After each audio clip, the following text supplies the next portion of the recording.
Okay, good morning, everyone. Hello. You can unmute your mic now to say just hello. Good morning.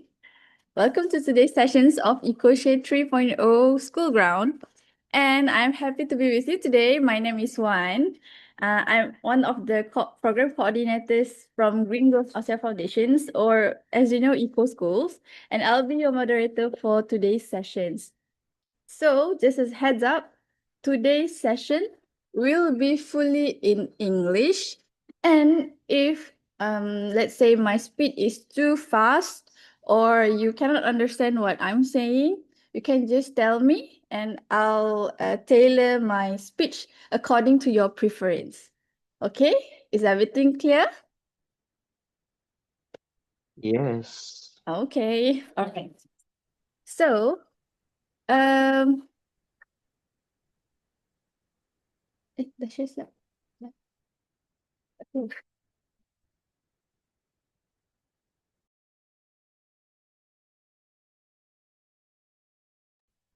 So, we are thrilled to kick off today's sessions with inspiring presentations from our talented primary school and secondary schools participants. But for the morning sessions, it will be mainly from from Malaysian schools, and during the evening sessions, we will have our Kenyan and Bangladeshi schools to participate as well. So these eco champions have put tremendous effort to explore and take action for the environment. And now, all of the students will be sharing their creative and meaningful work focused on climate actions. So just a brief introductions of EcoShare.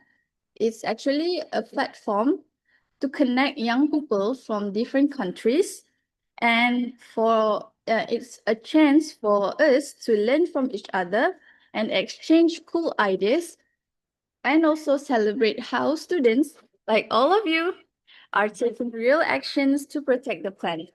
Okay, so before we kick off today's session, just a simple housekeeping rules.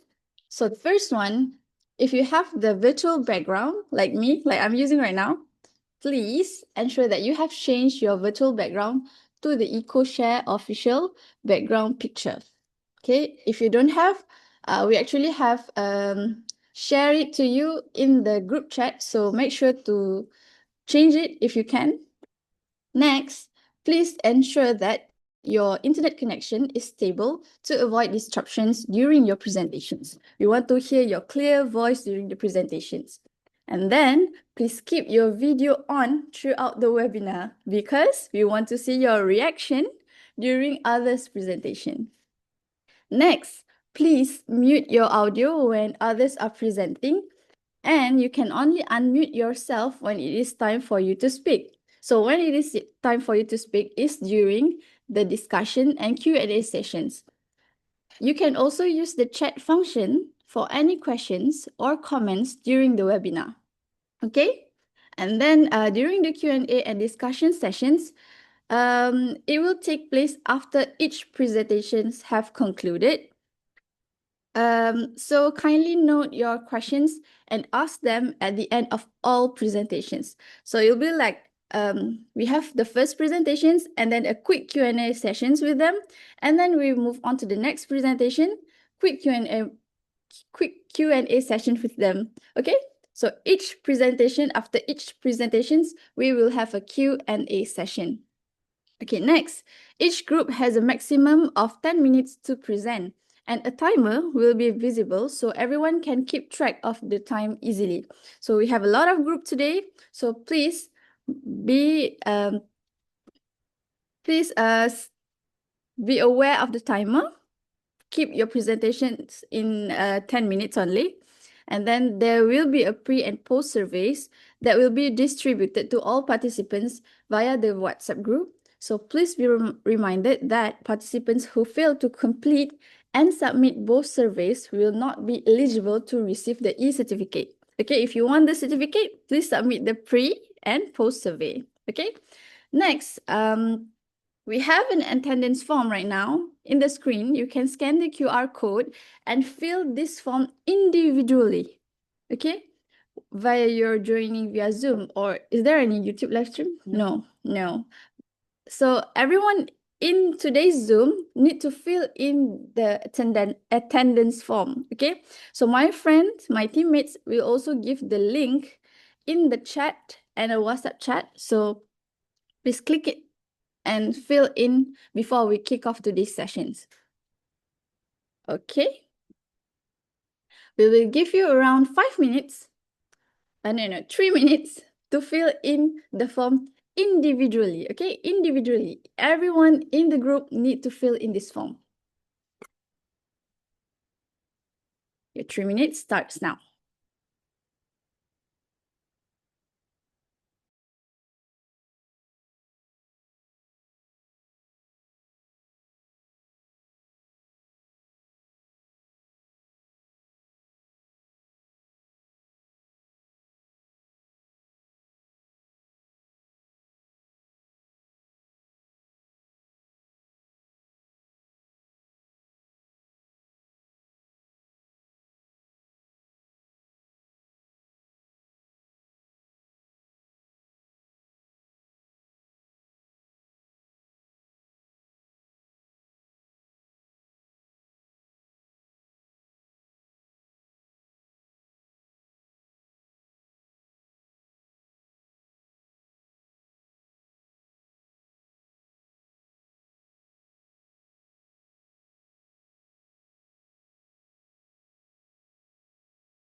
Okay. Okay, next, as I mentioned before, we have pre and post survey form. So please scan this QR code and fill in the pre-survey form. Okay. So if you want the certificate, remember to fill in the pre and post survey form. Because for the pre-survey form, we want to assess your understanding and knowledge about EcoShare School Ground 2035. So after the sessions, we will assess your understanding after you already know all the presentations, okay? So we give you around 5 minutes to fill in this form.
So anyone who has completed the pre-survey form, can you please give me reaction so I know there's someone still filling in the form?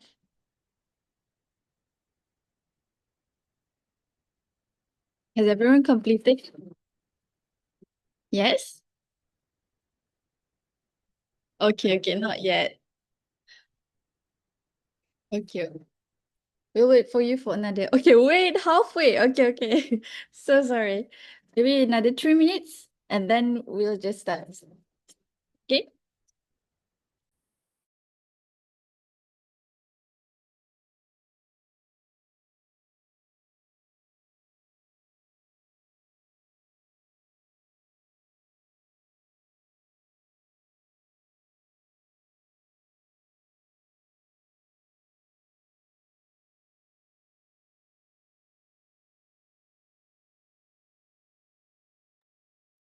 I've seen that St. Mary Girls School. Raise your hands. May I know, is there anything that I can help you, sister? My name is Sylvester Okay. from Kenya. I've realized the pre-survey form appears to require only the Malaysian students or maybe teachers to fill. Is it so? Oh, it's okay, teacher. You can also fill it. Okay. Okay.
Okay.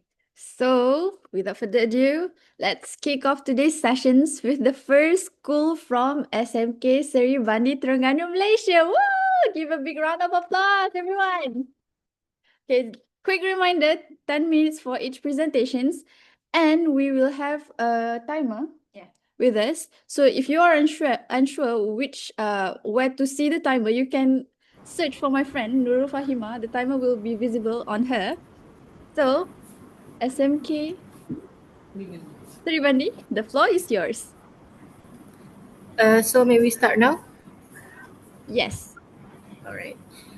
So good morning, everyone. My name is Dia Irina binti Farizal, and these are my fellow friends, Noah Amalia Jazina binti Eraza and Sofia Imani binti Mahya.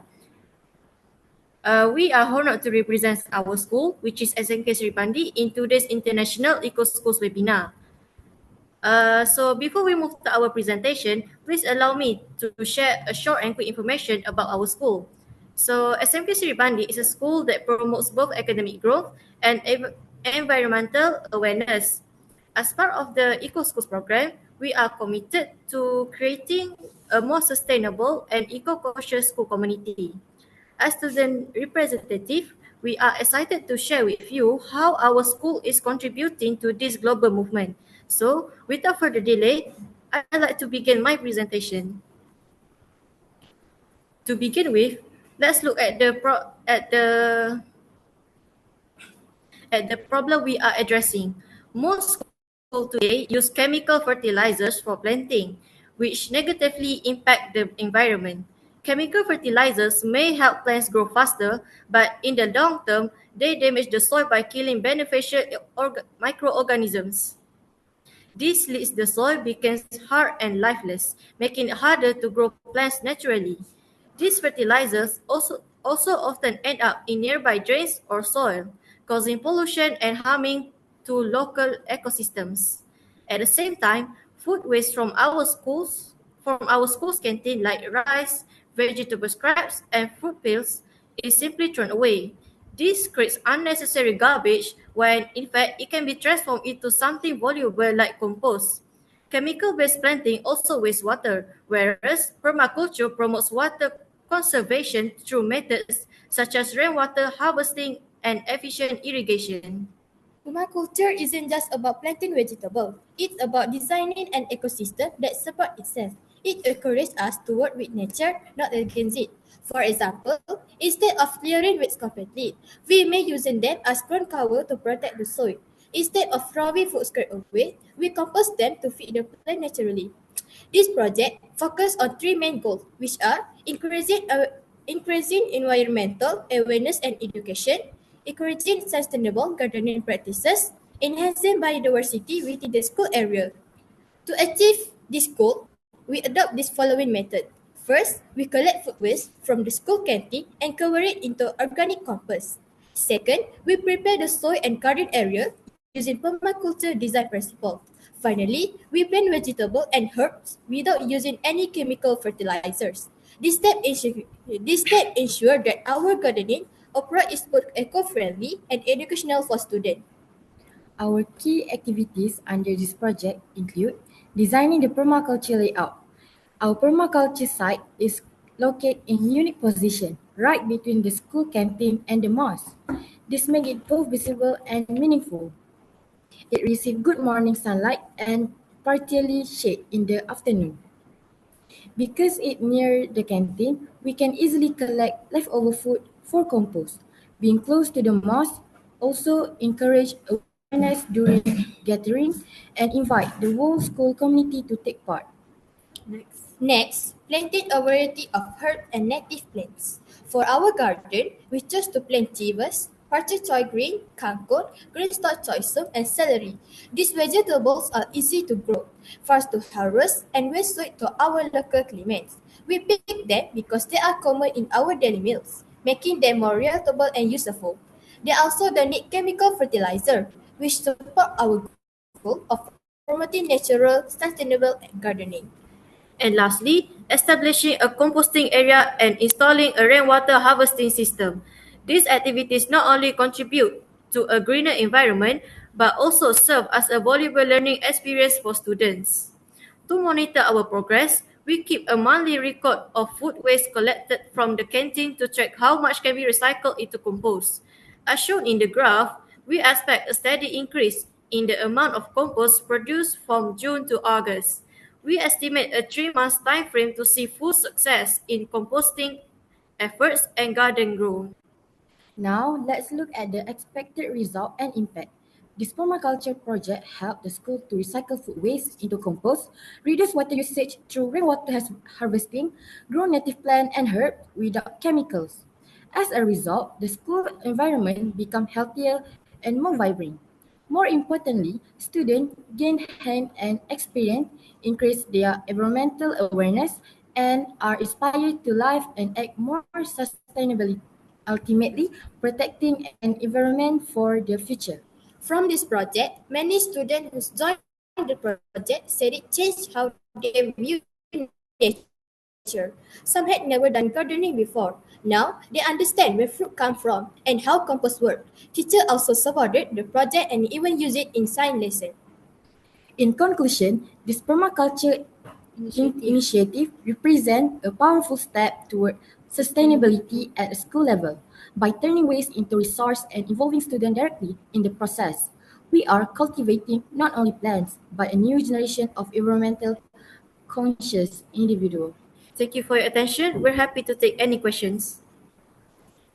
Okay, thank you, SMK Sri Bandi. You can also give the reactions, maybe a clap reactions or confetti to them. Okay, thank you, SMK Sri Bandi. So, before I ask you questions, I want to ask the audience, who has never heard of permaculture? Raise your hand. Who has never heard about permaculture? Oh, okay. Everyone know about permaculture? Oh, okay. SK Tampines Guru 3 haven't heard of permaculture, right? Anyone else? SMK Ringlet, have you heard about permaculture? Okay. SMK Ringlet is also haven't heard about permaculture. So some of the students here, they have never heard about permaculture. So can you briefly introduce the meaning of permaculture? What does the difference between permaculture and the agriculture? SMK Seri Bandi. A simple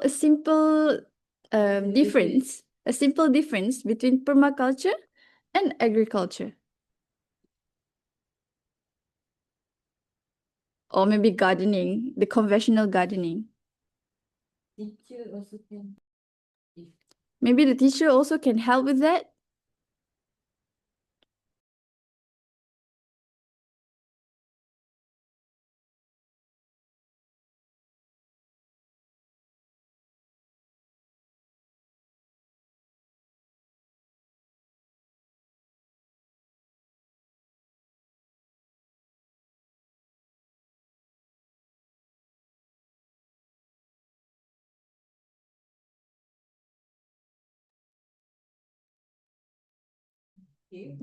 SMK Srimandi, is everything okay? Yes, everything's okay. Okay, okay.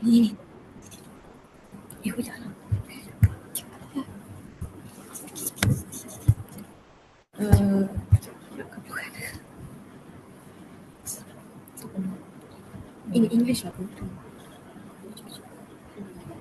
Maybe you can just explain, you can discuss with your friends first or with your teachers, and then you can type it on the chat so everyone can see your chat. Oh, chat. Okay. Chat. Mana chat? So we'll just proceed with other questions first, all right? Okay, so the first question is, what type of food waste are you collecting for the compost?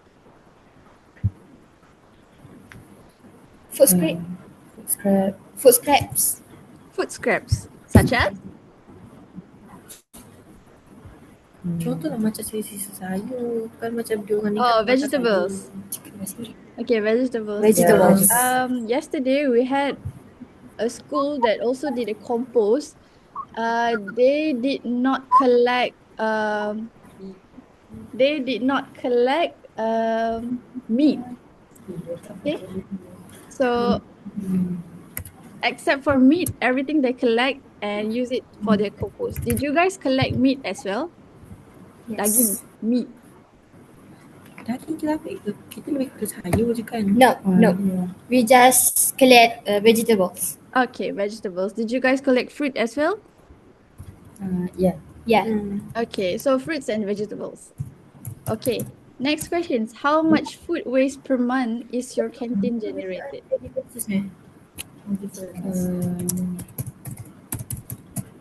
Did you know the kilograms, the weight of the food waste that your canteen collected? For monthly record is around 20 kgs per month. Okay, 20 kgs per month. All right, thank you. So I open other questions from the audience. Okay, one question from the audience. How long does it take to design the permaculture layout? Sehari je. Sehari je. Just dia tanya nak buat layout tu berapa? Only one day? Nak design. Sehari je design. One day. Only one day. Okay, one day. Only one day you can design the permaculture layout with the help of your teachers, right? Yes. Okay. Okay, we have one questions from SMKP Methodist. So hi SMK Sri Brandy, we are from Methodist Girls Secondary School Kuantan, and we want to ask you, during the process of making this fertilizer, what method do you use to check the moisture of the soil?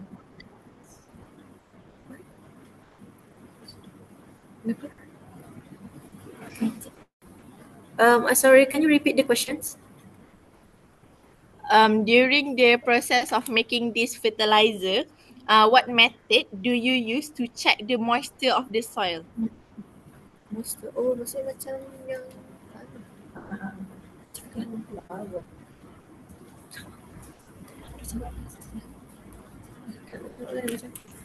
dia macam ada alat dia bukannya cikgu apa nama pakai use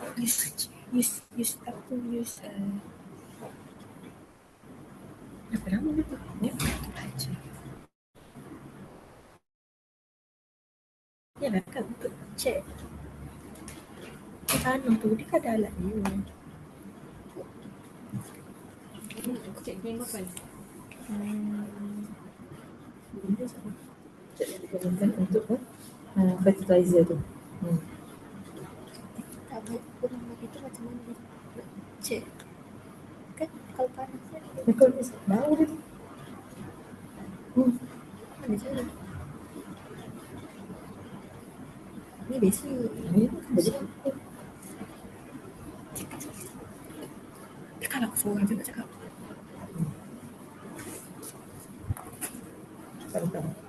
SMK Sri Brandy, is everything okay? Okay. Okay. Or do you want to just type the answer in the chat later? Yes. Okay. SMKP Methodist, they will type the answer later in the chat, okay? So we open one more questions from the audience. Do you have any questions for them? method untuk yang untuk ambil fertilizer tu method tu apa yang digunakan Okay. So if I think everyone's enjoy your presentations, maybe you can come out, maybe you can type the answer about the meaning, the difference between permaculture and agriculture, and also how do you measure the moisture of your compost later in the chat. Now we move on to the next school from Terengganu, SMK Kerteh. Big round of applause, everyone. Okay, SMK Kerteh, the floor is yours. That's fine. Can you hear me? Yes, perfect. Thank you. Hi, Assalamualaikum and good day everyone. We are the representative of SMK Kerteh, a school that inspires excellence, innovation and teamwork. We are here to showcase our ideas and spirit, bringing positive vibes and meaningful impact in our daily life. And our tagline is innovating for a greener future. Now, I'm going to introduce you to my teammates. I myself, Husna, and here we have Alif with us. Alif, say hi. Hi everyone, it's a pleasure to meet all of you. And next to Alif, we have the most cheerful one. Yup, that is me. Hello everyone, I am Wafika. And the shyest one, the name's Haifa. Hey girl, are you there? I'm here. Hi everyone, my name is Haifa. And the smart one, what's your name? Hi guys, I'm Ihsan. And last but not least, our precious advisor teacher, Cikgu Su. Hi Cikgu. Hi everyone, good morning and let's focus on our presentations.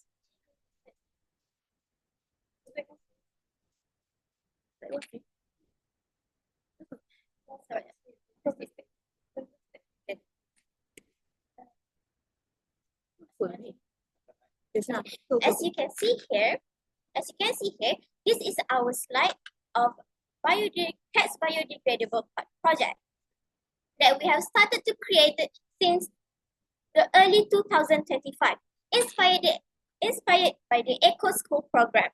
Before we start, I would like Wafika to explain what's the problem statement that appears before we created this project. Hello everyone, we meet again. So, I'm going to explain to each one of you what the problem statement is. So, as everyone knows here that in many school gardening and agricultural projects, polybags and plastic bags are still widely used to grow plants. While it's convenient, the material will end up as waste when it's damaged. This will contribute to pollution and clutter around the school environment. This situation highlights the need to cultivate greater environmental awareness among the students and encouraging the usage of environmental sustainability alternatives.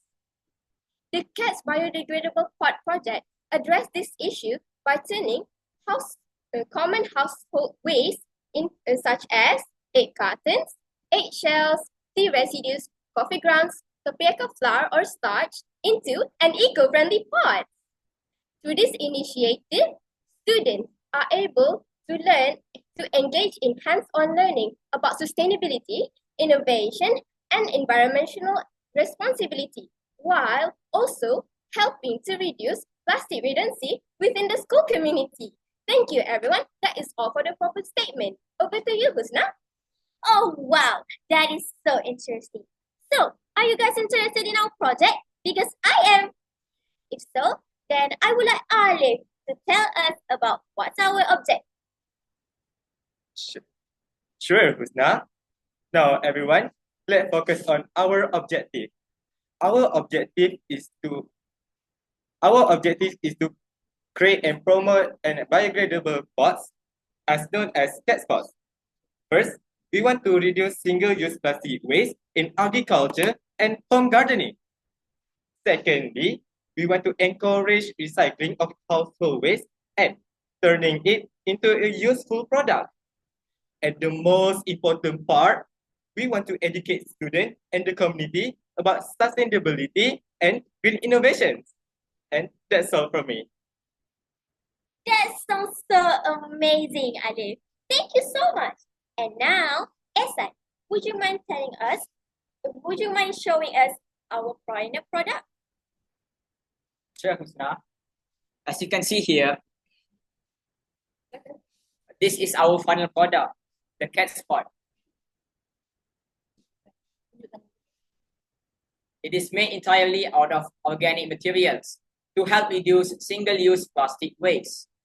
It contains coffee grounds because it contains essential nutrients such as nitrogen, phosphorus, and potassium, which helps to fertilize the soil.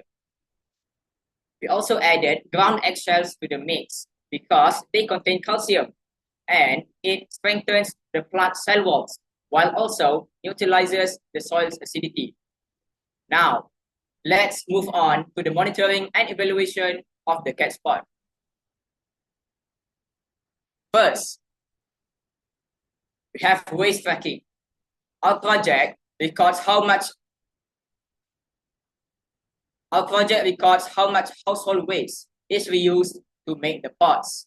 We also measure how much plastic waste is reduced by comparing the CATS pots and the old regular plastic ones. Next, we have performance indicators. We track our success based on the number of pots produced, the amount of waste recycled, and how much our project improves community awareness of sustainability. Lastly, we have a knowledge assessment.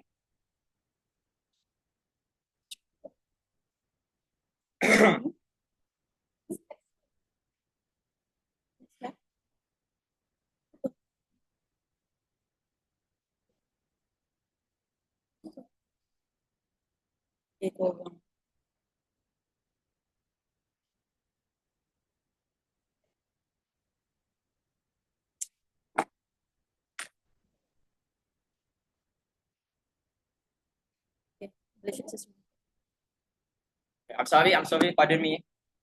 So lastly, we have a knowledge assessment plan. We conduct pre and post project surveys among students to assess their understanding of recycling and the future of sustainability. That's all from me. Thank you. Oh, wow. That's a lot of things. Good job, everyone. Now, I shall hand it over to Husna with the distribution. Thank you so much, Rafika. We all did a very great job. Now, let's take a look at the distribution of waste material that were used. In our cat spot, we use coffee grounds, egg cartons, eggshells, tapioca flour, and tea residues. The egg cartons plays the biggest part in our product as it provides 40.3%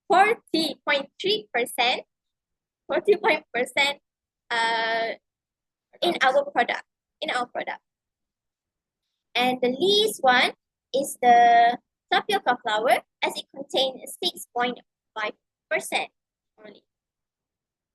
Now, Rafika, I want you to tell them about our process of making this product. So everyone, let's take a look at the process in the making of our biodegradable pots. So the first and foremost step is to take our egg cartons, pour it out, put it inside the warm water, and soak it until it is soft. Next, we will take it out and blend it out evenly. The second step is for the organic mixture. We will take our dried coffee, tea residues, and alongside with the finely crushed eggshells. Put it aside to add in our mixture later. The third step is the natural adhesive. We will take the starch or the tapioca flour and mix it with water until it thickens. Next step is the pot formation. Now, we take the materials that we have set aside earlier, mix it all into one mixture, and then pour it into the pot mold. And last but not least is the drying progress. We will take the pot out of the mold and dry it out in the sun. Or if you can't do so because it's rainy, you may also use an oven at a low heat. And here we have our final product. Thank you. Now we shall take a look at the result and impact by Haifa. Thank you, Rafika. Now, in my part, I'm going to introduce result and impact. In this part, I have two impact I'm going to focus on, which is educational and environmental impact. Let's focus first on educational impact. Students gain practical experience in recycling, innovations, and entrepreneurship. And then it increased environmental awareness and appreciation for sustainable living. Besides that, development of problem solving and creative thinking skills for real world applications. Lastly, from educational impact, is trade collaboration between the school, community, and local nurseries in promoting environmental stewardship. Next, environmental impact. First, the reduction of plastic waste through the use of biodegradable parts. Then, waste minimizations by converting household waste into value-added products. Last, improvement of soil health as biodegradable parts decompose naturally and release nutrients. Lastly, from me, support for sustainable agriculture by promoting eco-friendly planting practices among farmers and gardeners. That's all from me. Now I will pass it over to Husna in conclusion. Thank you so much, Haifa. So guys, now in conclusion, the Cat Spots project not only helps reduce plastic pollution, but also serves as an educational platform that fosters environmental values and entrepreneurial skills among students. It proves that simple household waste can be transformed into meaningful, marketable, and sustainable innovation that benefit both the environment and the community. Guys, it is sad that we are near to the end, but now, before we finish our presentation, I would like to humbly thank the EcoSchool program that have given us the chance to be standing here presenting our product. That is all from us. Thank you for lending your ears to our voices. That's all. Bye. Bye. Thank you, Curtis. Okay, Curtis. Actually, I want to highlight one of their objective is to reduce single-use plastic waste. That is very important to reduce single-use plastic waste. Okay, and there's a lot of people who wants to plant maybe vegetables or fruits, but they tend to overlook the use of single-use plastics. So actually, your efforts to reduce single-use plastic by using your biodegradable pot project is excellent. I would give you 100% on that idea. Congratulations. Thank you so much. Okay, so because it's such a great idea, we want to know who suggested this idea.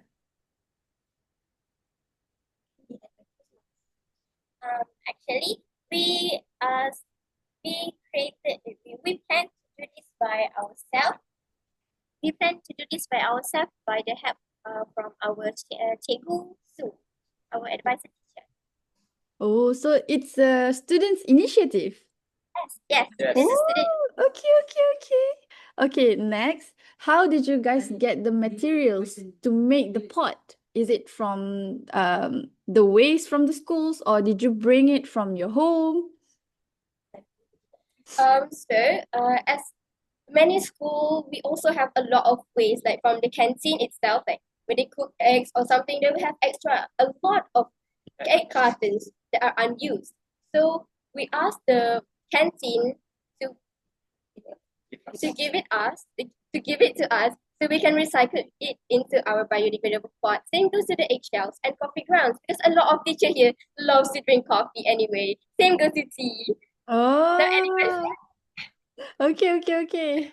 So, okay, let's say, for example, SMK Seribandi, who practices permaculture, wants to buy your pot. Will you sell it in the future? of course, we Of also have course. been experimenting this with our special course in this school, where it is a landscape and nursing, which involves about planting plants and nursing them. We will sell like ringgit for each unit. As for bundles, okay, like that's for 10 units, you can get it for 12 ringgit. Oh, okay, that's cheap actually. So I've done it yesterday. I promoted a lot of businesswomen out there. So today it's your turn. So if you have any contact for your pot, just drop it in the chat. We will sure to contact you to buy the pot, okay? Okay. Any Thank other? you. Okay. One more question. I would like to take one more questions from the floor. Is there anyone who wants to ask questions to them? Anyone? 3, 2, 1. Okay. So, congratulations, SMK Kerte. We are very happy to listen to your presentations. It's very good. Now, we move on to the next presenters from SK Tanah Hitam from Perak. A big round of applause.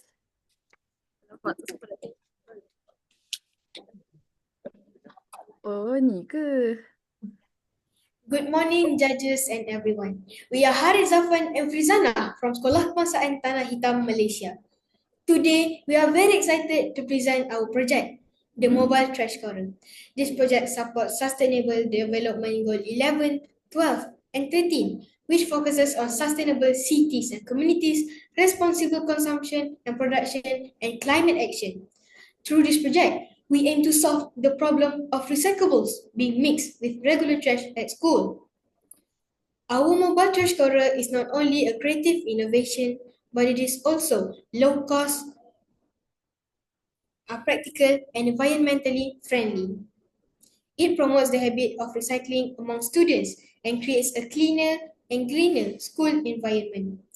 Next, the presentation will continue by my friend Frizana.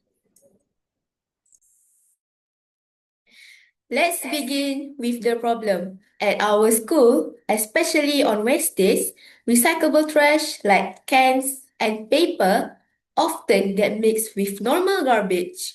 This makes recycling difficult, messy, and less effective. We felt something had to be done to make recycling easier and cleaner. This innovation was developed to overcome the problem by promoting clear recycling practices. Through its implementation, the project supports SDG 11, 12, and 13. Recycling is an important habit that helps to protect our environment and reduce waste. However, without a proper system, students often find it confusing or inconvenient. That is why our project introduced a simple and fun way to separate trash, so that everyone in the school can take part in making a positive change. With this solution, we believe that our school can become a role model for sustainability and inspire others to do the same. The next presentation will continue by my friend Harith. Our goal was to make recycling simple, fun, and effective for our school community. That's how the mobile trash squad was born. How we made it? We used recycling items such as broken office chair, old paint buckets, and a broken umbrella. To make it attractive, we decorated it with colorful bottle caps and beads. The bead is mobile because it's on wheels. It can be moved to where it's needed the most. Students put recyclables inside and later we sell them to a recycling company so nothing goes to waste. Our project method is simple. First, we reuse all items such as a broken office chair, old paint buckets, and a broken umbrella. Next, we designed the bin and decorated it with colorful bottle caps and beads to make it attractive. Then, we make the bin mobile by adding wheels to it so it can be moved anywhere in the school. After that, students collect recyclables like cans and paper to put it in the bin. The collected items are then sold to recycling company. Finally, we monitor the usage by weighing the recyclables every week and checking if students separate the waste correctly. In short, reuse, design, mobility, collect, sell, monitor. The next presentation will continue by my friend Firzana.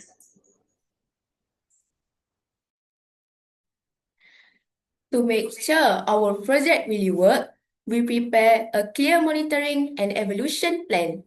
This helps us measure the success and benefits of the mobile trash scorer for our school and community. Of course, we need a way to check if our project was successful. For environmental impact, since the mobile trash scorer was introduced, our school grounds have become much cleaner. Students are also becoming more responsible with their trash. This shows that our project has created a positive change in daily habits and the overall school environment. Besides that, there is less mixed waste as recyclables are no longer thrown in general trash. The recycling rate has also increased each month, and the project supports sustainability by reducing the amount of waste sent to landfill. For educational impact, the project has raised student awareness of recycling and sustainability. As a result, our school has started more eco projects and joined more green programs, such as Laman Dapur, T2T, rainwater harvesting, and Green Wira School. It has also encouraged teachers and parents to support sustainability, making the impact wider than just among students. For low-cost impact, the total cost of building the mobile trash scorer was only 28 ringgit and 80 cents. This proves that the project is affordable and can be easily copied by other schools. The design also makes use of old and broken items, showing that innovation doesn't need to be expensive. How we monitor it? We measure the success by weighing the recyclables collected each week and observing whether students separate the trash correctly. In just the first month, almost 50 kilograms of cans and paper were collected. These results give us clear evidence that our project is effective and recyclables. We also keep the receipts from the recyclables sold, and you can see them on our poster as proof of impact. The next presentation we continue by my friends. To wrap up our presentation, here is our conclusion. In conclusion, our mobile trash scorer is a simple but a creative solution to a real problem. It proves that old and broken items can be turned into something new that helps protect the environment. More importantly, it has encouraged our friends to recycle more and creates a cleaner and greener school environment. We hope that our project can inspire others to create their own solution for a greener future. Together, we have learned that teamwork, creativity, and responsibility can bring a big difference. With this project, we want to continue promoting sustainability and shows students, even at the primary school, can contribute to global goals. Thank you. Okay, thank you, thank you, thank you. Congratulations, SK Tanah Hitam. Actually, one thing that caught my attention is 50 kilograms of cans and paper. It's actually a very big amount. Can we know how many students are there in your school? There is 740. Oh, that's why, that's a lot. Okay, 700 students in your school. Okay. Before we start with questions, have you heard about the term upcycle? Do you know upcycle? Yes. Yes, okay. So what you did is actually upcycle, where you turn or you transform the waste materials into something that have environmental impact or environmental value. Okay, you repurpose it. Okay, congratulations, SK Tanah Hitam. So actually, we have one questions already from SMK Seri Bandi. Okay, simple Oh, sorry, it's not a question. Sorry. Okay. One questions. Whose idea is this to create the bin, the trash can, the one that you show us today? Whose idea is that? Is the idea from students. Students. Yes. And administrators, teachers, and parents. Okay, so we have another students initiative with us today. Congratulations. It's actually a very it has artistic value. I can see it. And if I were there, I would absolutely throw the trash into the trash can. Okay, another one.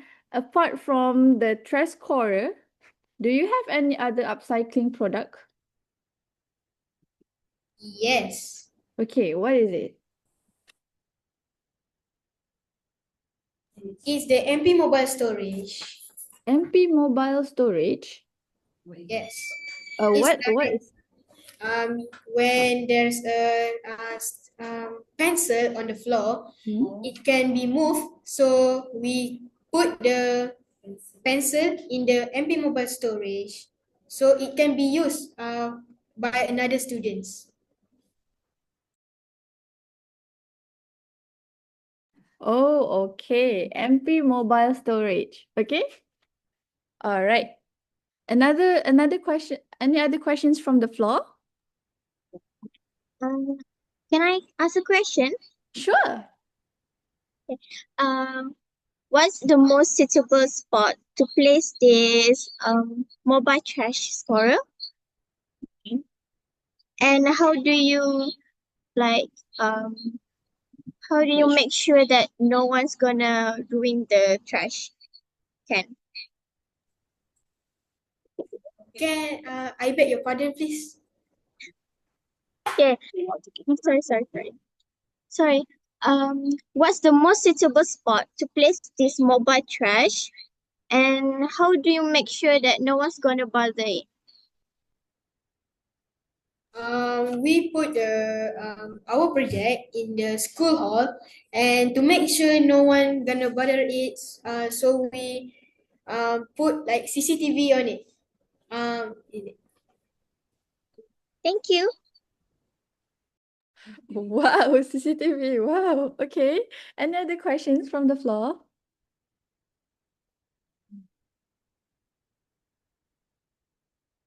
No, I think no. So, SK Tanah Hitam, thank you for your presentations. Another big round of applause for them. So, we move on to the next school, also in Perak, SMK Sungai Rangam. Woo! So, SMK Sungai Rangam, the floor is yours.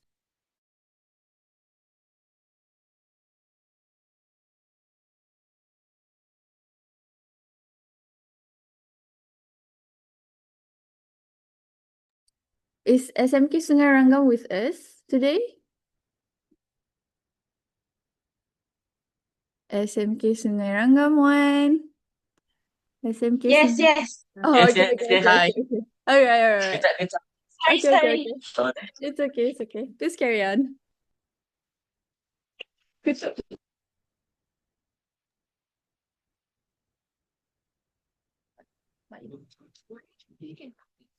Wow. Chef, chef. Hello? Hello, hello. Did you hear us? Yes. Okay, kita mula. Dah? Kita tak nampak dengan kamera. Kita tukar-tukar position. Okay, Assalamualaikum and a very good morning to everyone, honorable judge, respected teacher and my dear friends.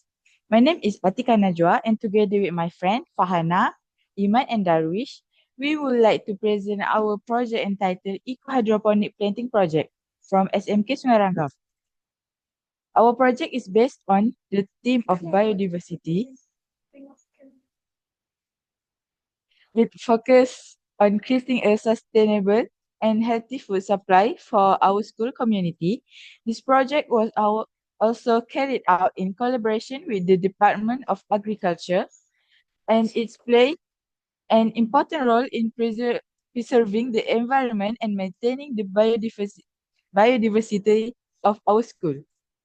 The main objectives of this project are to ensure the school environment remains green, to provide a healthy food supply for school residents, to create a green atmosphere, to nurture students who love and care for the environment.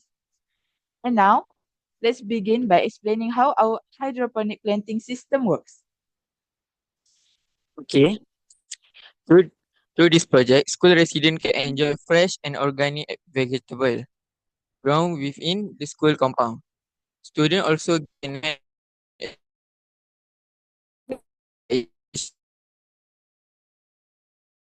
this project contributes positively to the eco-school audit and enhance our school environmental reputation. Based on survey we conduct among SMK Sungai Rangam students, 16% of students do not know how to plant using the hydroponic method. 30% of students know the method, and only 10% of students have mastered hydroponic planting. This shows that there is still a great opportunity to increase awareness and knowledge about modern planting system among our students. This project will not be successful without the strong cooperation between the Departments of Agriculture, the Parents Teacher Association, PIBG, SMK Sungai Rangam, Ecosystem Malaysia, and the Green Growth Asia Foundation. Their support has helped us move forward, make our project more impactful. Our main activity was to increase the quantity of product by sales. Our target was raise profit by introducing various types of hydroponic products.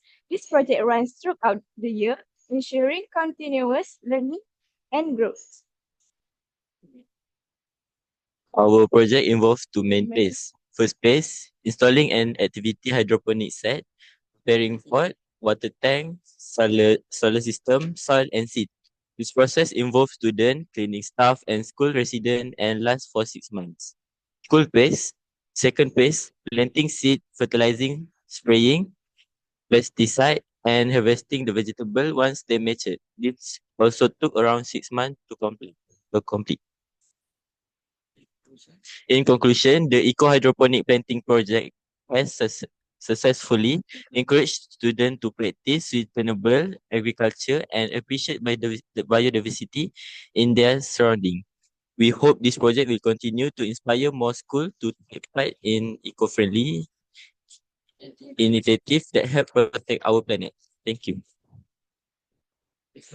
That's all from us. Okay, thank you, Thank you. Sungai Ranggam. Thank you. Okay, actually, this is the first school today that mentioned that they have special collaborations with government agencies, which is Department of Agriculture in Malaysia. Okay, maybe some schools it's actually new to them, some not. But can you tell us what type of collaboration you did with Department of Agriculture? What support did they give to you? Maybe how have they been throughout the process of your hydroponic system, hydroponic projects? Is the questions clear?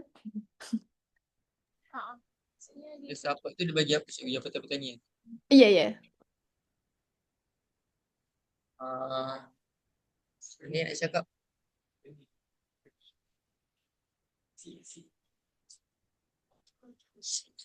Wait a second. Oh, bincang. Okay, cool.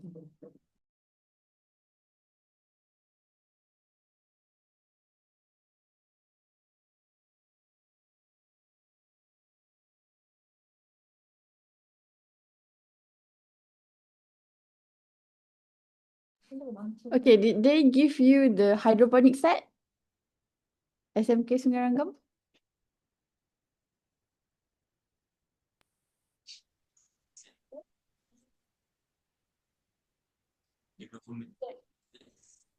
Did they give you the hydroponic set? Yes. Oh, okay. They just give you the hydroponic set. How about the plant? The seedlings? Did you buy yourself or did you get them? I'm sorry? They also give us. Oh, so the whole hydroponic set and also the seedlings, maybe the fertilizers were sponsored by them. Yes. Oh, okay, okay. By Mardi. By Mardi, okay. So Mardi is actually the government agency, agriculture government agencies in Malaysia. Okay. And okay, another one is you mentioned here that it had increasing sales quality. It means that you sell the product, right? Yes. So where did you sell the products? Is it in school or outside of the school? in school, around teacher. Or among the teachers? Yes. Oh, okay. Do you plan to sell it outside your school? Maybe to restaurants or canteen? Yes. Okay. SK Tanah Hitam have questions. I have question. What's the difference between the vegetable harvested through hydroponic and conventionally way? Hydroponic grow faster. Better than the traditional way. Tastier. Okay, the Is it hydroponic. tastier than the conventional way? Yes. Dengarlah. Is it? Thank you. No. Okay. So if your vegetable tastier, maybe you can opt for hydroponic. All right, we have two more questions. Two more questions for the audience. We give three. Okay. The first one, SMKP Methodist Kuantan. So hi SMK Sungai Rangam. So we want to ask you what type of plant do you plant in this hydroponic system? Chili, eggplants, also Choy. choy.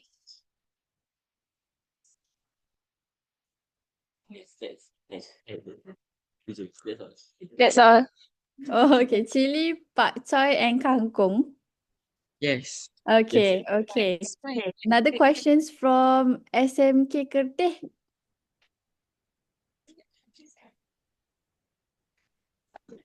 Hello?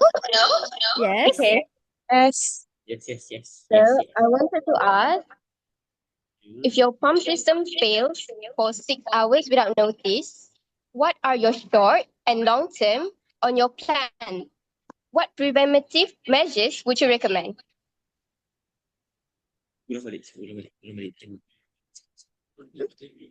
Can you repeat your question? Oh, sorry. If your pump system fails for 6 hours without notice, what are your short and long term effect on your plants? What preventive measures would you recommend? Oh, macam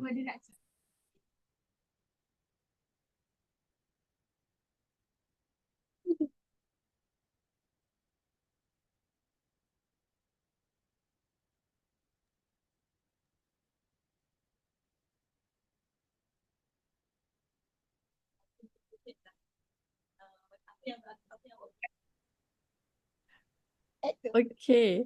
To add to the questions, have you ever experienced that your pump or your hydroponic is not working? No, not yet. Okay. Not yet, not yet. Okay. Do you have the answer for the question? Yes. Okay, sure. If the pump is not is not working, we can use our hand manual. Use use manually. Yes. Just like that. Inshallah. Okay. Thank you so much. Okay. Does that answer your questions, Wafika? Yes, very much. Okay, thank you. Do we have time? Yes. Okay, we proceed to the questions in the chat. How do you all come up with this idea for your school? Suddenly you want to do hydroponics.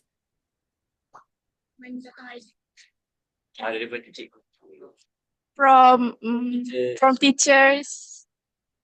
From teachers. Okay, so your teachers are very supportive on this project, is it? Yes. Okay. Yes. Next, because you have sales, right? How much profit have you gained so far from your sale? dari berapa dari awal mula tu? Yes. 100. 100. 100 ringgit so far? 1,000 lah. 1,000? Tadi 1,000 ringgit? In 1 year, kan? In 1 year. Yeah, in 1 year you gain 1,000 ringgit. Yes. Oh, okay. I just want to boost your motivations. Yesterday we had a school. They did 1,000 ringgit in 1 month. So I think you can do that. Okay. Okay. Questions. Do you have students' timetable in managing the hydroponic farm? No, because the hydroponic pumps is cikgu siapa yang cikgu bersama. Bersama. Betul-betul kan? Bersama kan? Saya cakap ni.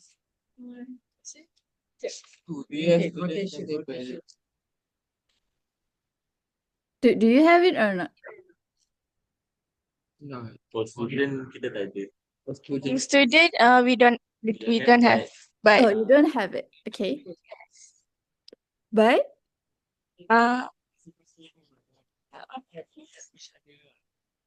flexible schedule that everyone can do it.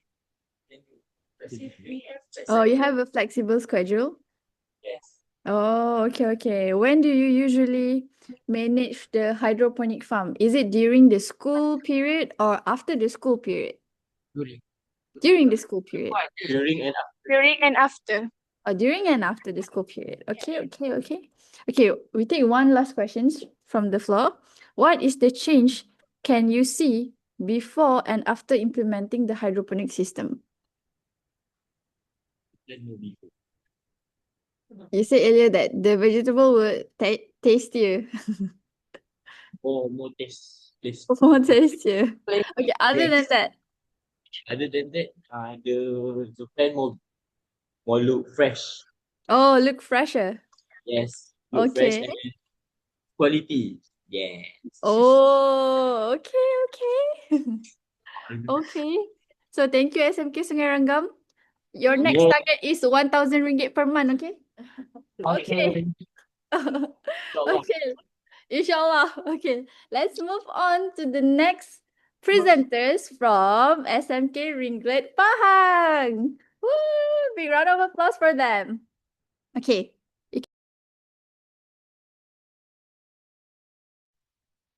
Hello, very good morning to everybody participating in this webinar around the world. I am Ilamadi. And I'm Lizin. We are from SMK Ringlet.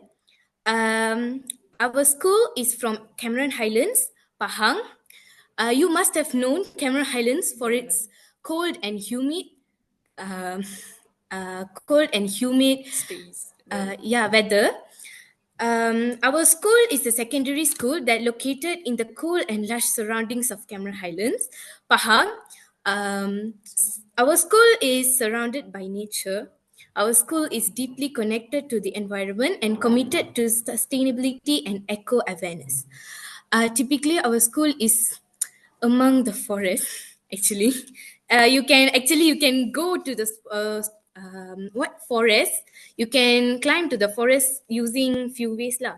So our school is deeply connected with eco and environment. Our school has taken several steps towards becoming an eco-friendly community and involving in eco schools program actively.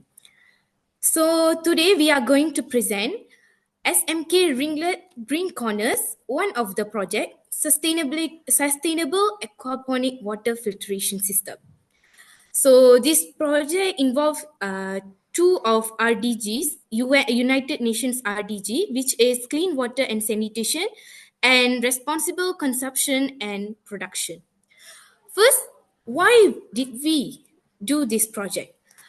This project statement, the problem that appeared at first was when we did traditional fish taming, it produces many waste and pollutes water.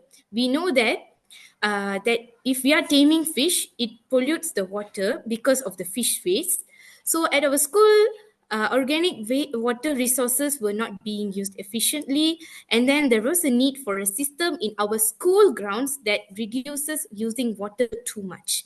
So we planned 2-in-1 lah, which means we did aquaponic project, and then at the same time we don't need to change the water frequently. Because in aquaponic we know that the waste, the fish waste goes to the plants as nutrient, but in this project we don't need to change it frequently because of our sustainable filtration process. Okay, next is the objective. Reduce water pollution. We can tame fish only without the aquaponics concept, but we need to reduce the usage of water we consume.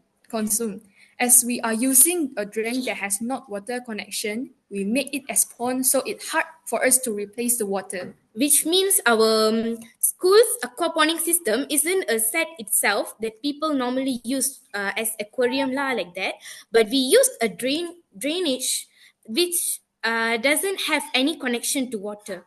So we used it as a pond, and then we created a small section for it, and then we made it as an aquaponic project.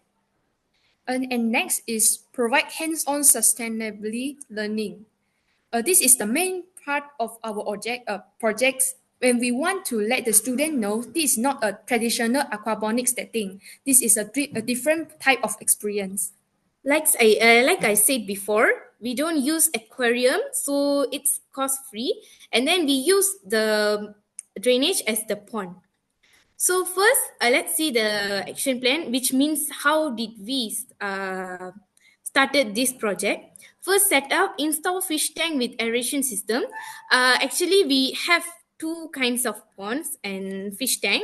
First is the black color one that the water tank. So we used it that which was not being used, so we recycled it to be a fish tank. Another one we used, like I said, we used the drainage drain to make a pond. And then for the tank we use the aeration system. And then second, we let fish like koi fish and then guppies into the tank or in the pond. Third, natural filtration process. This process is normally used in a dam, which is used in rock filtration system. This system is doesn't use any chemical or any machines. This is a traditional system which is used in dam, which we can use it to filter water to have bag filled with rocks, and then we have to make it accordingly and then put it in a not in a jar, but maybe a container which connects the water from the tank. And then the water's waste, the few waste that cannot be consumed by the plants, will be filtered by the rock filtration system. And then maintenance and observation, daily and weekly. We have daily observation via our committee members and weekly by our teachers. Students and committee members are actively involved in maintenance activity. Means this is an activity that involves like from peoples from even from the removed class, Form 1, Form 2, Form 3, Form 4, and not Form 5 because they are they are having SPM. So we didn't disturb them. We are not disturbing them. So we just involve the Form 4 student until then. So each week, every form people take turns and then collect data and recording about the fish growth and then the water quality, like that. So monitoring and evaluation plan, the same. The activity we did was to maintain the cleanliness of the place, and then to see the water's quality. We use portable pH meter to know the pH value of the water, so it doesn't affect the fish growth, and then the fish it doesn't kill the fish lah. And then ammonia reduced. I mean it because we use natural indicators just as water clarity, fish activity, and odor, which means the smell of the water and then how the fish really is, to see actually the ammonia is present there or not. Since the water remain clear and the fish are healthy, it showed that ammonia level stays low, and then the filtration system works efficiently. And then fish growth, 90% of survival rate, which means most of the fishes we tamed are still alive. And then filter efficiency, we inspected and cleaned it periodically, which means the bag of rocks, I said, the rock filter system, we cleaned it, and then the waste there which are present in the water filter of the rock filter, we use it just and then use as fertilizer for other plants, not in the aquaponic system but in the normal grounds lah. And then student learning, 85% improve. Let's take at results and impact. And the results and impact, environmental impact, the clean water maintained without changing water because of the rock and the plants, and reduce water waste and pollution. Next, a natural rock filter supports eco-friendly filtration. And the next is education impact. We have the pretest before this project and we get the lower amount of score. But after the project, 85% of students scores 7 per 10 and above in sustainability understanding after project participation. Students gain hands-on experience. So that's all from hearing. Okay, thank you, SMK Ringlet. The first animal of the day. The first project about animal of the day. Okay. So we already have questions in the chat. I'm sure everyone is actually interested in how you manage the aquaponic water in which you have koi fish. So how did you get the koi fish and why do you choose koi fish? Hello, thank you for asking us questions. First, the koi fish we got it from our teacher, and then the lab helper who did who helped us throughout the project. Lab helpers.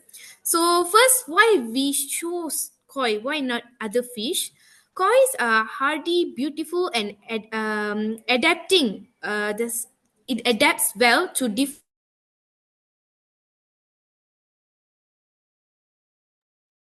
Sorry, SMK Ringlet, you're breaking up right now. Are you here with us?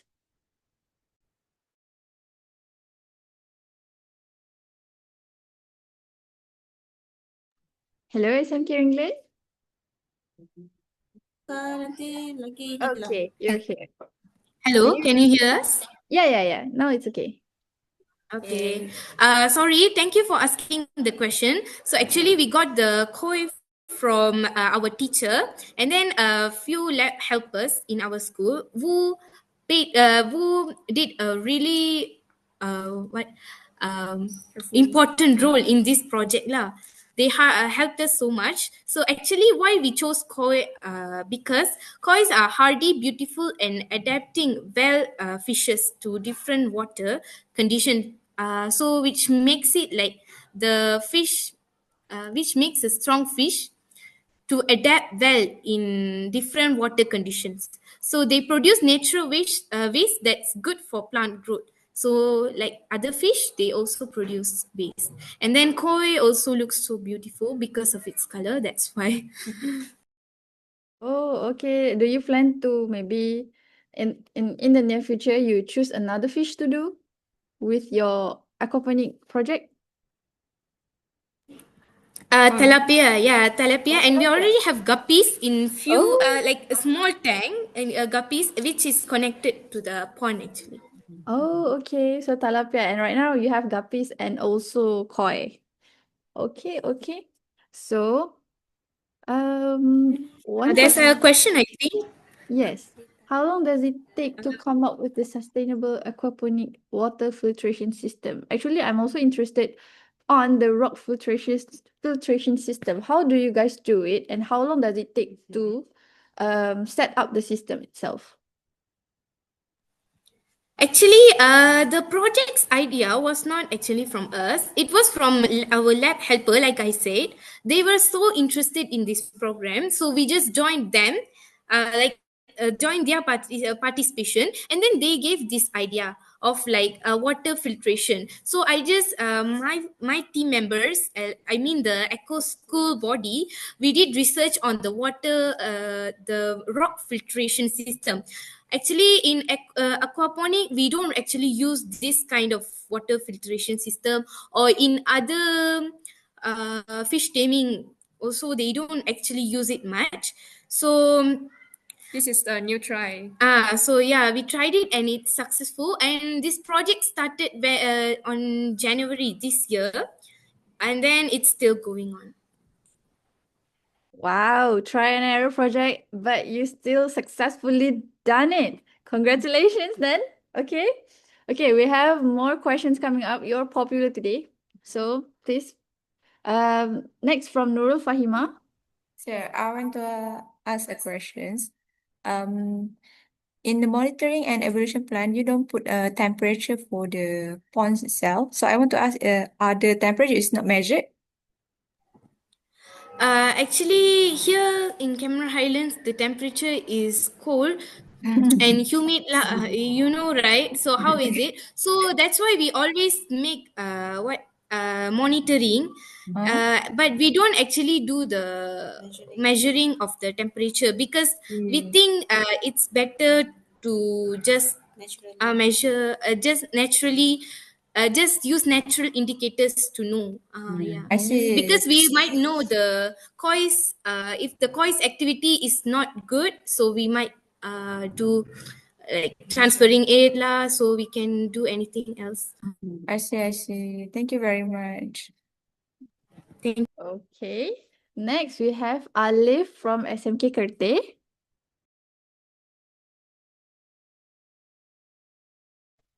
Hello, can you hear me?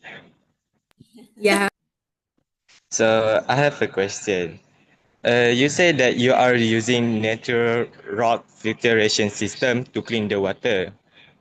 Can you explain to me how does this system work? And what makes it more sustainable or effective compared to conventional filtration method? School punya. So first, the rock that the surface is not like smooth, that will just like filter the waters that have some waste into the surface of them, so it will be clean with between the water.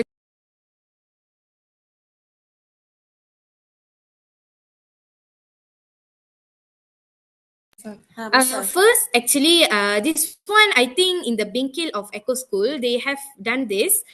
If you have been to there, they have taught that. Not actually before that. We did this project. First, the layer have to be the big rocks lah, and then medium, and then small, and then the last one would be the carbon rock. So we will tie it like in a bag.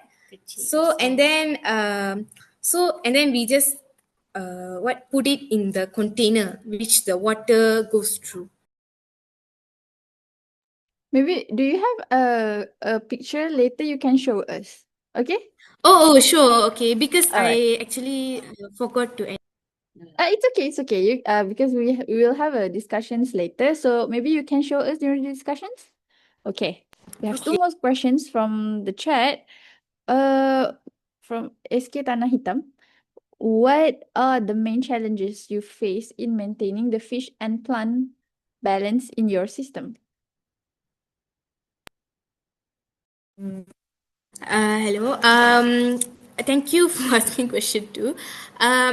First, the fish and plant balance. Actually, you can see our pond is actually too long. We couldn't edit. So actually, the fish we have separate section for the fish and the plants to grow. So the fishes doesn't doesn't what we say. Interact with the plants lah, but the plants takes the fish's waste as nutrients, so I think it's balanced till now. So first when we use the plants, it was so like it became rotten, so we just tried another method. Actually, we use a plant called as duckweed, which is really capable and useful for aquaponics and is commonly used. So first when we used it got rotten, and then after that after multiple tries, and then we I think around a few plants we just put it like we just increased the amount of them, and then it just got balanced. So, yeah.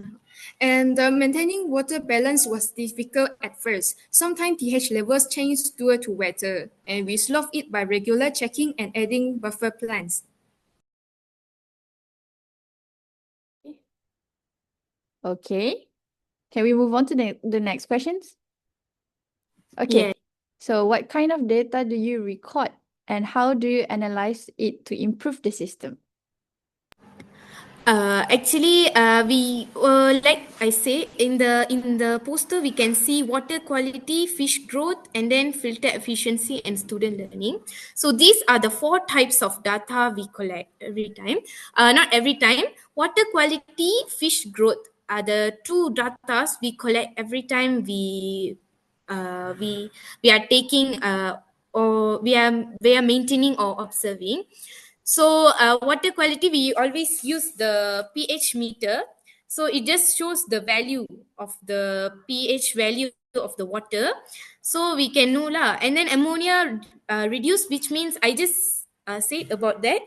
We use natural indicators just as fish activity and order and then water clarity to know the data. So we use Microsoft Excel to know the data, and then we analyze it. And then with fish growth, I said, we after weekly report we know that if fishes are dead or fishes are still alive. So based on that, we just calculated the amount of fish when we put at first, and then till now how many have died, and then we see how much is the survival rate. And then filter efficiency, this one is used weekly, because you have to clean the filter even though the water is clean, but right, sometimes the dirt. So we just weekly inspect the filter efficiency, and then fish waste, how much is it collected in the water rock filtration. And then students learning, this one we take it monthly, not only among the students who are participating in this activity or not, like maintaining, to every students in this school, so they know about this project, and then they know about aquaponic, and then the knowledge, they gain knowledge about this. Okay, one last questions for me. If your water quality, the pH, is stated it's for a stable pH is 6.8 to 7.2, right? So if it is slightly acidic, what will you do?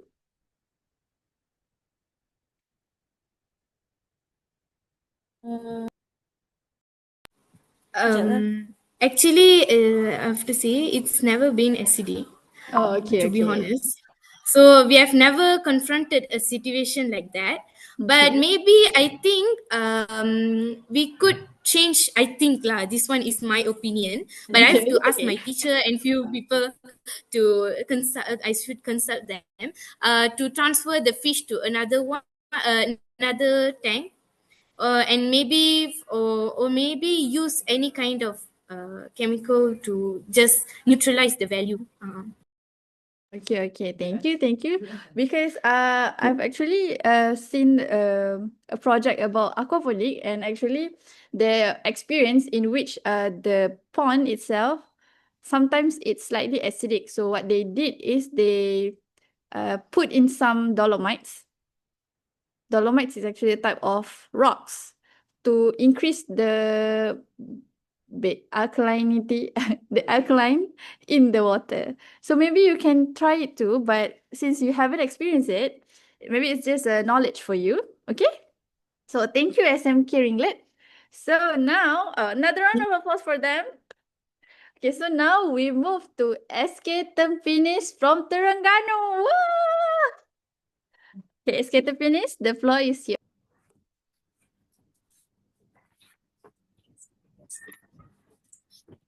Assalamualaikum and good day everyone. We are Skinny's Herb Gardens project group from SK Tempinis Besut Terengganu. I'm Hana Maisara. These are my friends Farah and Anaki. And today we would like to present our Eco School initiative, Skinny's Biobotanical Garden, as you can see in this poster. This project was carried out to green the school environment and to establish a herbal garden as a living classroom for students. There are few problems that had been identified when we were doing the projects. The problems are the lack of educational resources on local herbs, students' limited knowledge about the benefits of the herbs, and underutilized school areas for nature-based learning. The objectives are to overcome these issues, we had listed out 3 objectives. The first one, to establish a herbal garden as an educational resource. The second one is to provide hands-on learning experience for students. And the last one is to support the school's green and sustainability efforts. I will continue this presentation with the methods that we had used in this project. We collected gardening materials such as soil and seedling, planted various local herbal species, labeled and documented data, and carried out regular maintenance. The activities included scalability site preparation, herbal planting by students, teaching and learning activities in the garden, and product innovations such as herbal drink and herbal soaps. This project has created significant impact. It greened the school environment, fostered student interest in biology and agriculture, instilled cooperation and responsibility, and increased awareness of the importance of preserving and utilizing local herbs. Hello everyone. I will continue with monitoring and evaluation. To ensure the effectiveness of the project, we implement a monitoring and evaluation system to our project. This table shows the activities, indicators, monitoring methods, frequency, and responsible parties. With this system, the project can be monitored systematically and continuously. The chart shows how pupils' knowledge and attitudes improve after joining the Skinny's Biobotanical Gardens project. The blue bars show the pre-survey before the project, and the orange bars show the post-survey after the project. Number 1, awareness about the local herbs shows that the pupils became much more aware of different local herbs after the project. Number 2, interest in biology or agriculture also increasing, shows that the project had increased the pupils' interest in learning about plants. Number 3, more pupils joined gardening activities after the project began. Number 4, pupils learn why it's important to protect and care for the environment. Number 5, pupils became more open to using products made from local herbs. As a conclusion, the herbal garden not only beautifies and greens the school, but also serves as an innovative learning space. In the future, we plan to expand the project by producing more herbal-based products and introducing QR codes with information for each herbal plant. That concludes our presentation. We hope this project inspires greener, more innovative, and sustainable schools. Green today, greener tomorrow. Thank you. Green today, greener tomorrow. Okay, we can see from the pictures that you've pasted here, it's actually a very beautiful garden. Okay, so before we start with questions, what type of herbs have you planted so far?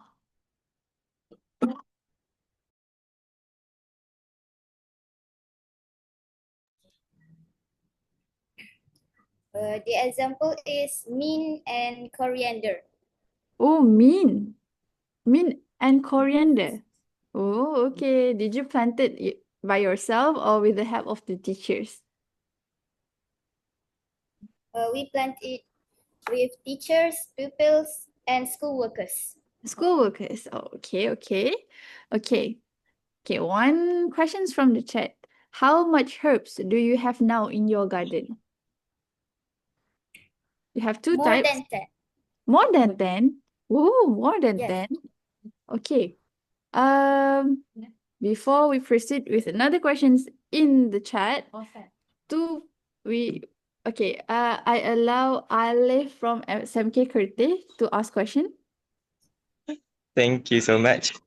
I want to ask how you can describe the main problem when implementing a biobotanical garden project.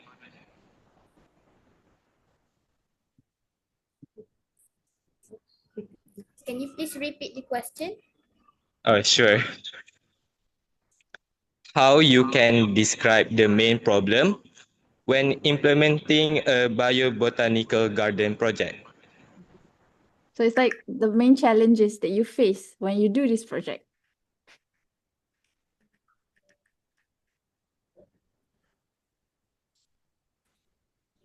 Is there any monkeys or insects? Main problem in implementing a biobotanical garden is maintaining the plants and ensuring consistent care. This includes issues such as lack of manpower, limited knowledge about plant care, insufficient watering systems, and difficulty in keeping the garden clean and healthy over time. Okay. Do you have problems with insects or monkeys? No? No, we don't have. Okay. Good. Okay, next from SKTH1. Tanah Hitam 1.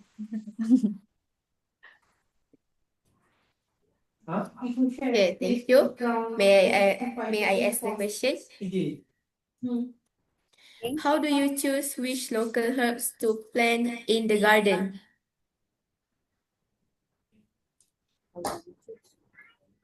So who decide to plant coriander and mint? Teachers. Teachers. Why teachers plant coriander and mint?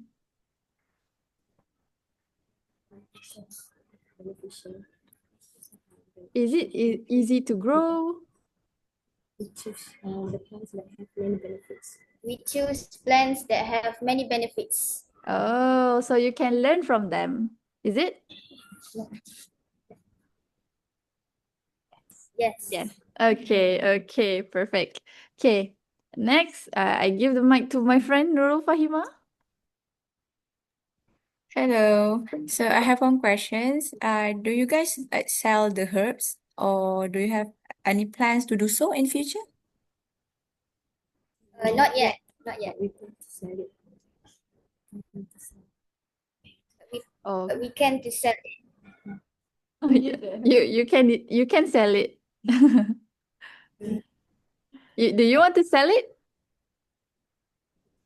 Yes. Okay. Maybe you can fight with another group that makes 1,000 ringgit per year. Okay.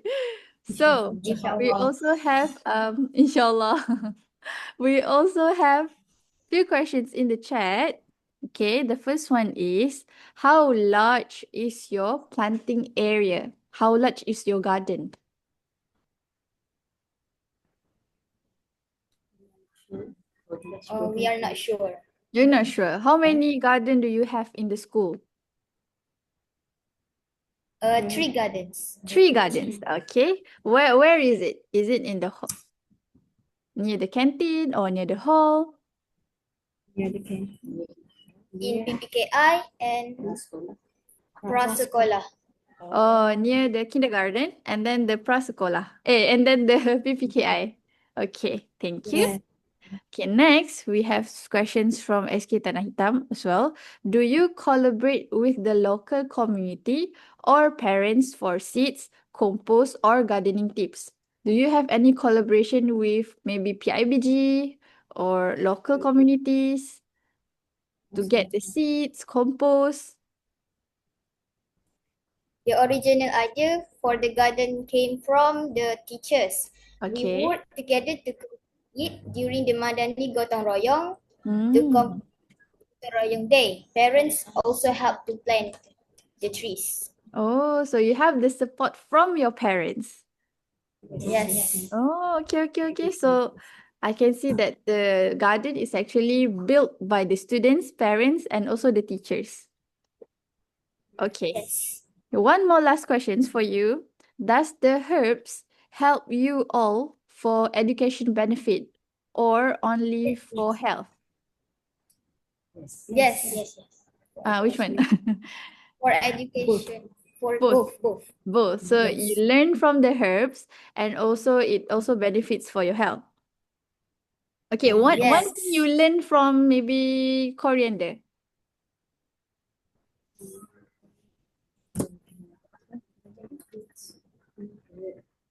What do you know about coriander?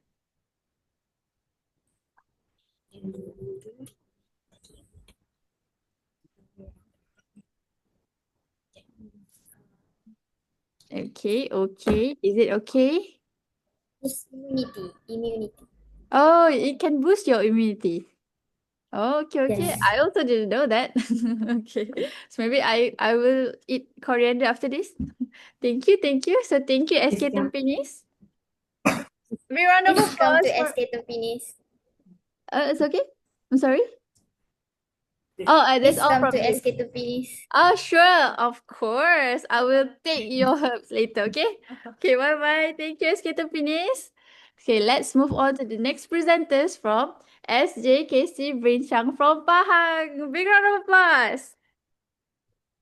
Okay, the floor is yours.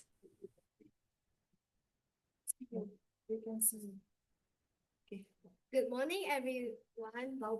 Good morning, everyone. We are from SJKC Brincang, Cameron Highlands, Pahang, Malaysia. I am Kaden.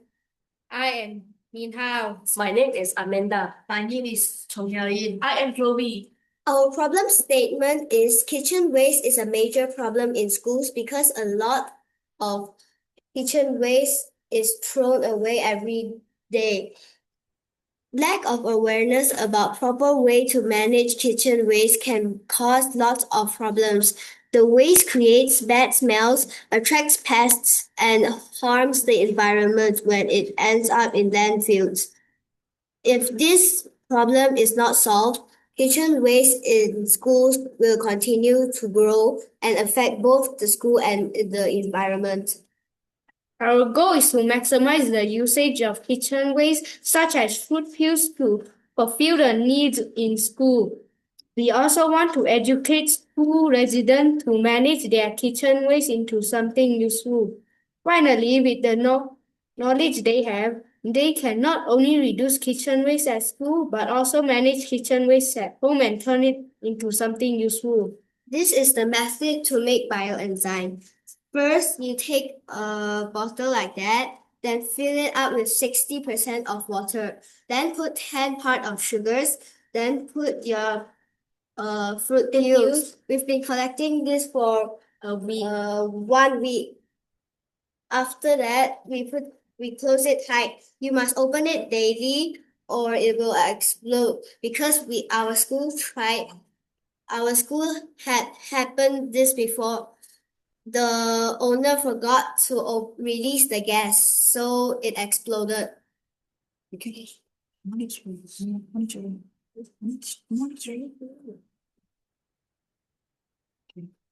We will monitoring our plan by record the We will monitoring our plan by record the amount of food waste collected daily and weekly, bioenzyme production process, monitor the ratio of food waste, sugar, and water use, check fermentation progress weekly. You must check by smell, color, and bubbles. Track where and how the bioenzymes are used. Our evolution plan is environmental impact compared to the amount of kitchen waste before and after the project. Measure the reduction in food waste sent to bins and landfills. Test bioenzyme performance. Evaluate improvement in students' awareness through quizzes or reflection. Observe whether students start managing kitchen waste at home. Our activities are conduct an educational workshop on bioenzyme and turn kitchen waste into bioenzyme for cleaning.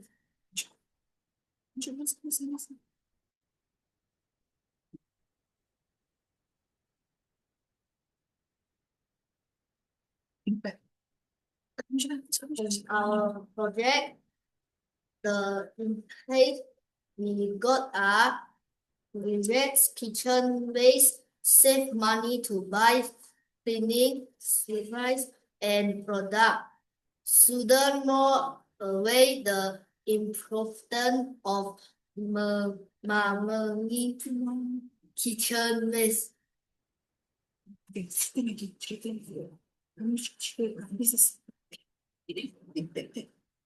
Now let's talk about the conclusion. Our conclusion is this project is benefit for our school and the environment. We will continue this project to save money, save the school and the earth. Thank you. This is the difference. This is the difference between the bioenzyme. So this one we already leave for 3 months. So you can see the color change. But this one we just made for about like a week. So the color hasn't changed yet. And this is the final project. And then this is the final project. You'll end up with this.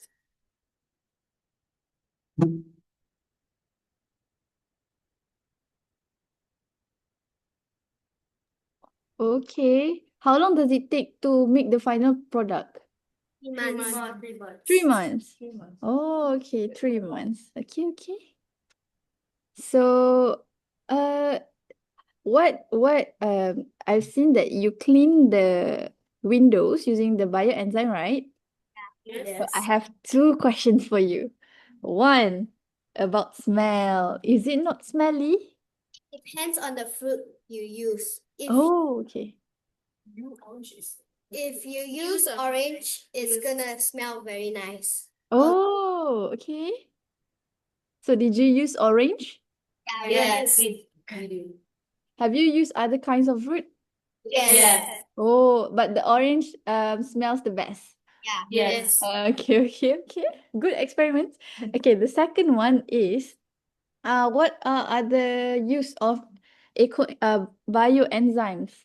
Yeah, the bioenzymes. Maybe other than windows, what else can you clean with it? Clean the floor. We can clean the floor. Oh, you clean the floor. Wash your oily plates.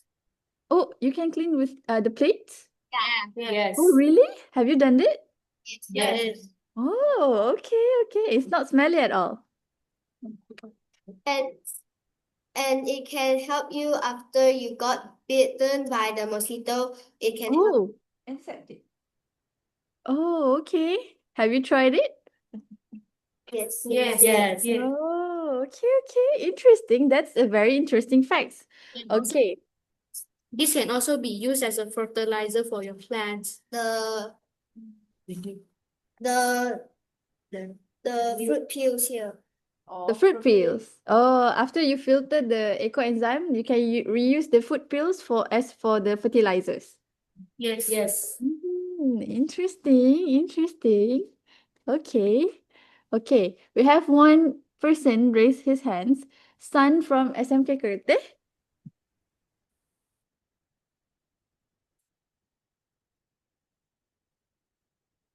Sun from SMK Kerteh, are you here? Are you here? Okay. Can you hear me? Yes. Okay, so I have a question. How do you ensure the bioenzyme production process is safe and effective? How does you ensure it's safe and effective? Yes. To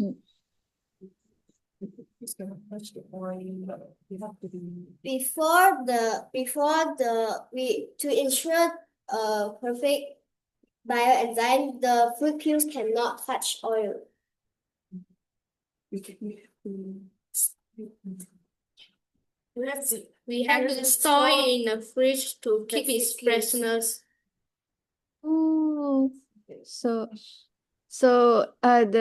your product is actually stored in refrigerated, the fridge. No, this is not.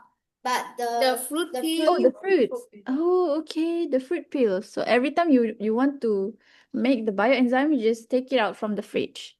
Yes. Oh, that's how you keep it fresh so that your bioenzyme will be effective. Is it? Okay, okay. Maybe that's one tips for you guys if you want to do the bioenzyme as well. Okay. Next, what kind sorry. What kind of kitchen waste you use to create the bioenzyme other than the fruit peel? What else in there? Vegetables. Yes. Vegetables from the school canteen? Yeah. Oh, okay, okay. So, all right, we have another questions from SK Tanah Hitam. How do you control the smell during the fermentation process, especially if it's done in the school area? Is it smelly during the fermentation process? No. No at all. Oh, okay. So even during the fermentation process, the smell is, let's say if you use the orange, it still smells like oranges. Yeah. Okay, okay. Have you ever encountered bad smell? Yes.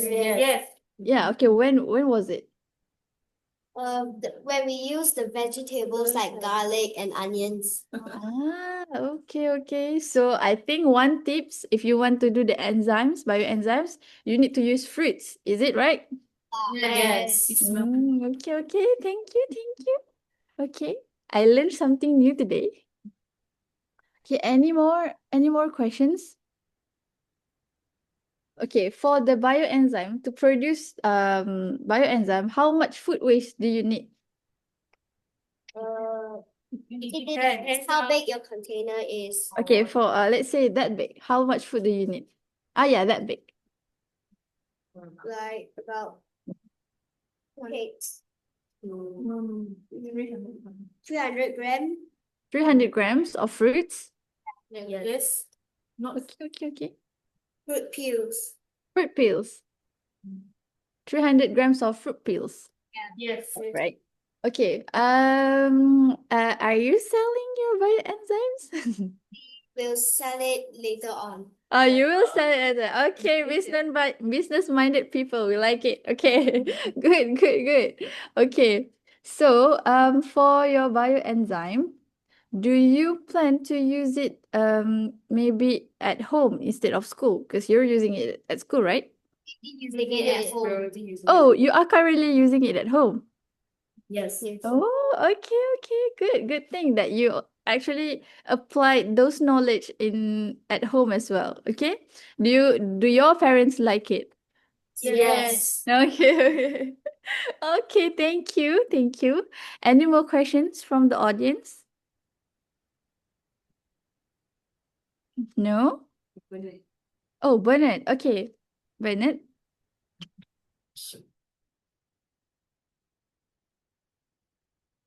I'm sorry, Mr. Bernard. Maybe you are muted right now. Can you unmute yourself first?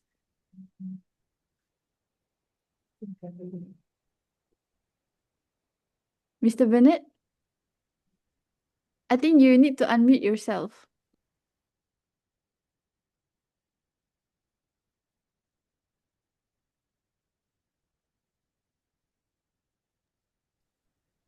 Mr. Bernard, can you unmute the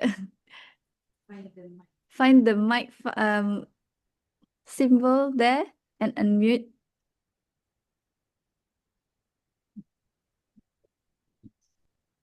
Or maybe you can just type in the chat. Oh, okay. Hello. Okay, good. Can you hear me? Yes, we can hear you. Hello? Yeah, we can hear you. My question was when it comes to manure they are producing after their bioenzyme, which kind of manure is it?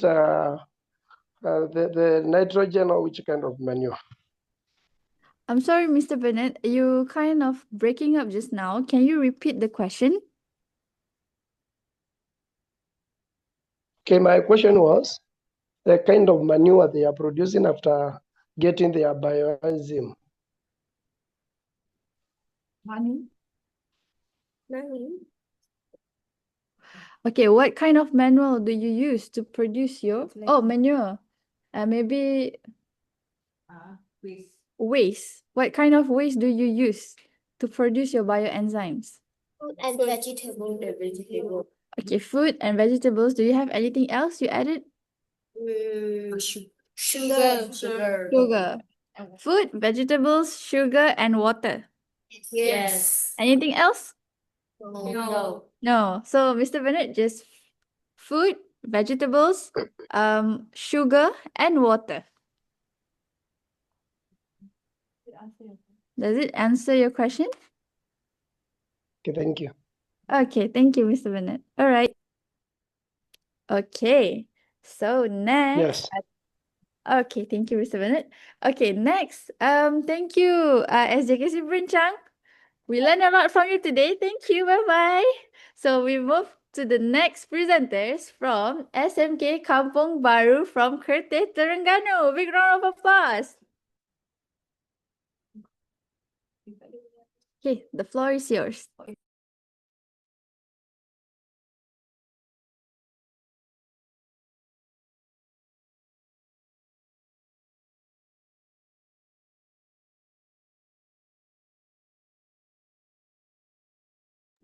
SMK Kampung Baru Kerteh, are you here? Okay, you're here. I can see you. Can you unmute yourself?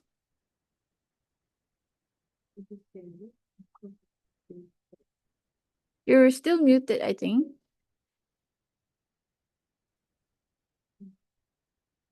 SMK Kampung Baru Kerteh?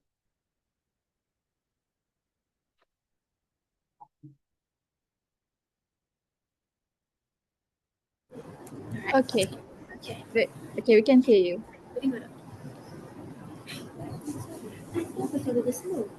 Can you hear us?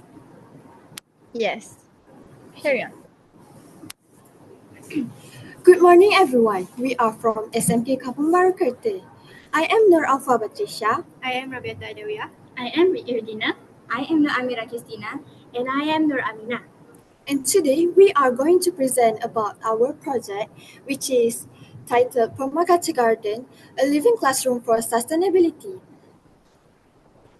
Our project supports the United Nations Sustainable Development Goals, specifically SDG 2, which is zero hunger, SDG 12, responsible consumption and production, SDG 13, climate action, and SDG 15, life on land. This garden is not just about planting, it is about reducing waste, protecting biodiversity, and educating our community about sustainability. Next, we move on to the problem statement. Our school faced three main challenges, which is significant amount of organic waste from the canteen, limited green space that were underutilized, and low awareness among students about sustainable food production. We think that traditional gardening method are not sustainable, often require chemical inputs and fail to encourage biodiversity. So we ask ourselves, how can we create a garden that not only grow food but also teach us sustainability? This question led to the creation of our permaculture garden. Thank you, Rabiata, for the question. Next, I would like to explain the action plan, which is goals, methods, and activities. Our project had four main goals. First, to build a self-sustaining garden. Second, to reduce organic waste through composting. Third, to increase biodiversity in the school area. Lastly, to educate and engage students in hands-on eco practices. How did we do this? Firstly, we designed specific garden zones such as herbs, vegetable, fruit trees, and a rainwater harvesting corner. Then, we reuse waste by making eco bricks, compost, and containers as garden beds. After that, we conducted workshops to train students on composting, mulching, and companion planting. Finally, we plan to involve the whole school and parents during our garden day, where everyone can come together to learn and plan. To make sure our project had real impact, we developed a monitoring and evaluation plan. First of all, we recorded the monthly growth of plants and the harvest quantity. Other than that, we also tracked the organic waste diverted from the canteen. Within 3 months, 30% of waste was being composed instead of being sent to landfill. Furthermore, we also carried out pre and post surveys among students. Results showed significant improvement among the students in their understanding of sustainability. Lastly is the participation level. Over 150 students actively contributed into the project. Our permaculture garden has produced powerful results, both environmentally and socially. For environmental impact, we reduce organic waste going to landfill, increase biodiversity, which means more pollinators, beneficial insects, and native plants. We also got direct contribution to 4 SDGs, which is 2, 12, 13, and 15. For educational and social impact, students gain practical eco skills like composting and food production. The garden became a living classroom, integrated into science, geography, and civic lessons. Students showed stronger teamwork, leadership, and responsibility. Lastly, even the produce from the garden can be used in a canteen or donated to the community. In summary, our permaculture garden is more than a school garden. It is a living system that reduce waste, support biodiversity, and support future eco-leaders. Through this project, we learned that sustainability is not a subject in a textbook. It is something that we can practice in our life. Together, we are not only growing food, but also growing knowledge and growing a sustainable future. That's all from us. Thank you. Okay, that's it from the last group of today. Okay, it's another permaculture garden project because we open with permaculture, right? And then we close with permaculture. Wow. Okay. So, what kind of plants did you plant in your permaculture garden? Sorry, can you repeat the question? What kind of plant have you planted so far in your garden? We plant herbs like multiple plants, like herbs, fruit, vegetables, and flowers. Okay, for example, name me one fruits that you planted. Coconut. Coconut? Yes. And you're using the permaculture concept for the coconut? Yes. Oh, okay, okay. Coconut. Okay, next herbs. What type of herbs?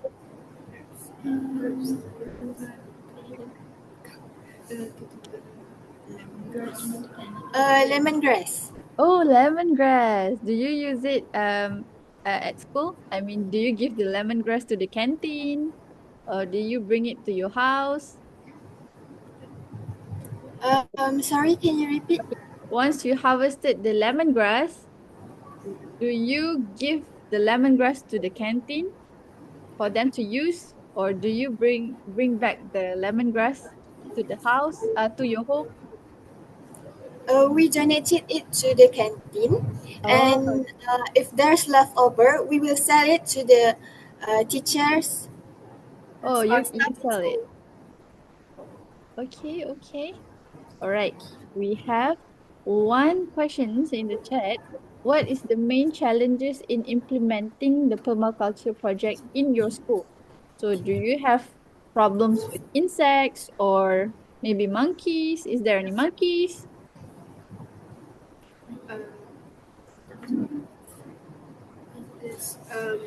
Because challenging. Yes, challenges.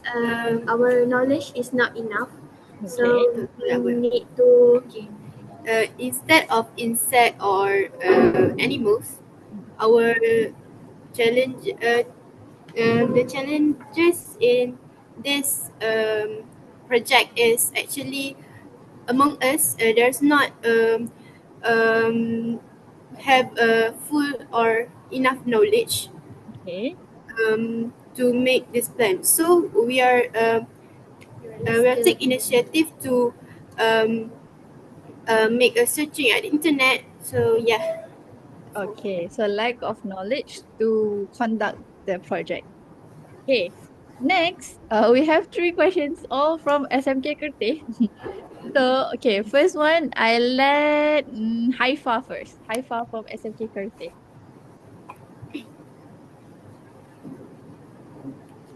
Haifa, are you there? Yes, yes, I'm here. Can you Okay, hear me? yes. You mentioned waste reduction, right?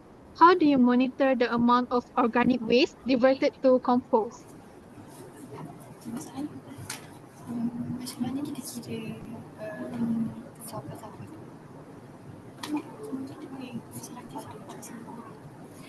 So we check the dustbin, like we do comparison between day one until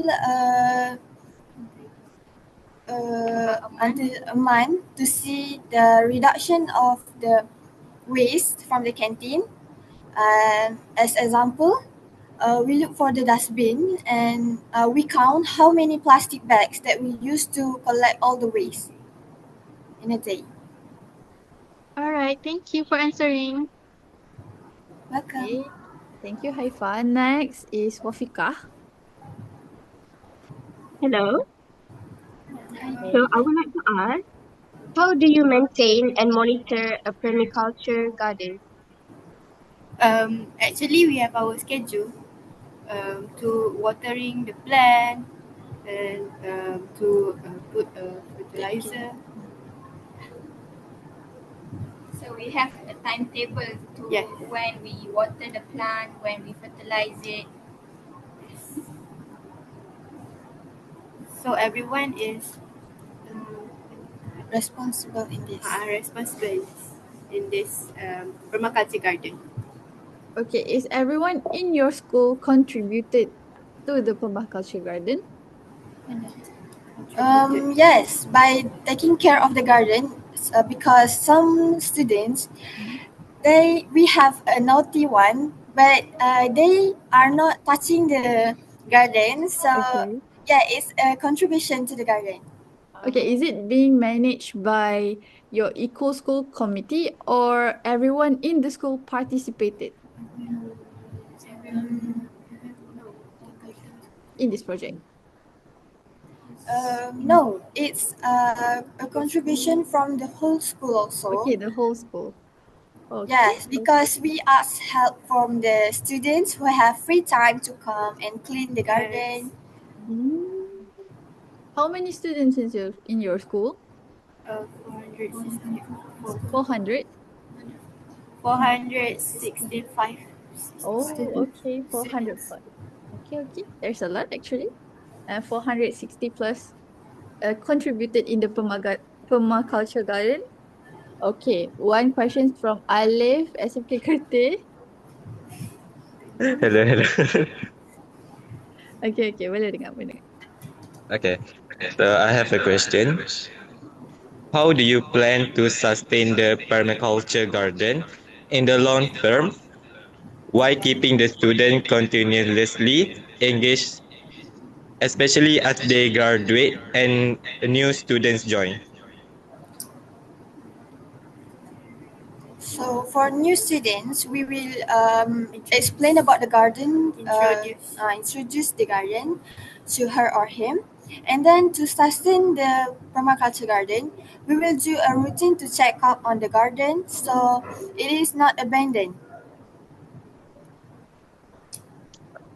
So every new students come. Oh, sorry. Alif, okay. Seriously. Thank you so much for answering my question. Okay. Any other questions? Alif? No? Nope. Okay. So every new students coming to your schools, you will handle maybe introduction about permaculture garden. Is it correct? Yes. And then you will invite them to contribute to the garden as well. Okay. Okay. We have actually three more questions for you. So what is the main challenges in implementing this project in your school? Actually, you already answered this question, so we just move on. Okay, next is based on the challenges that you answered earlier, what improvement do you see from this permaculture garden for your school?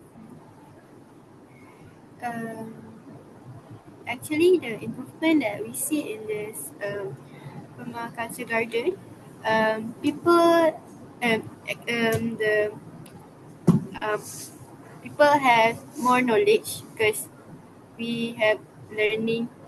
Explain. Huh? We have explained. We have explained to them, and we are learning something new actually. Okay. And We also gain some knowledge about the plants that are suitable for the permaculture garden, because not every plants are suitable for this garden. Oh, okay. What types of plants that is suitable for permaculture garden? What? What kind of Can you? plants what kind? What kind of plants? that is suitable for permaculture?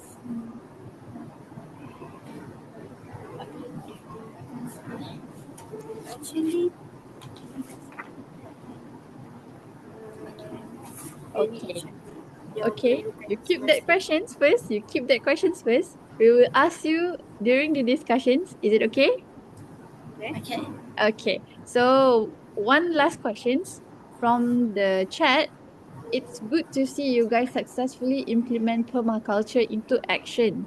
What keeps your team motivated to carry on with this project? What is your motivation? Motivation is the one of it is support from teachers actually, and and from our friends that The impact itself gave us a motivation, like the impact was big enough to change the school surroundings, like the waste reduction.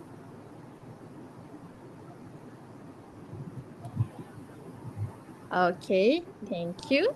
So remember that one questions. What kind of plants is suitable for permaculture garden? We will get back to you with these questions. Okay, thank you SMK Kampung Baru Kerteh. So that concludes today's presentation for the morning session. Congratulations, everyone. So next, we have a Q&A and discussion session. So just now we had the Q&A. Now it's a discussion sessions. I would like to revisit the questions to SMK Seribandi. Actually, they already typed in the meeting chat the differences between permaculture and conventional agriculture. So SMK Seribandi, do you want to read it or do you want me to read it? SMK Seribandi? SMK Seribandi?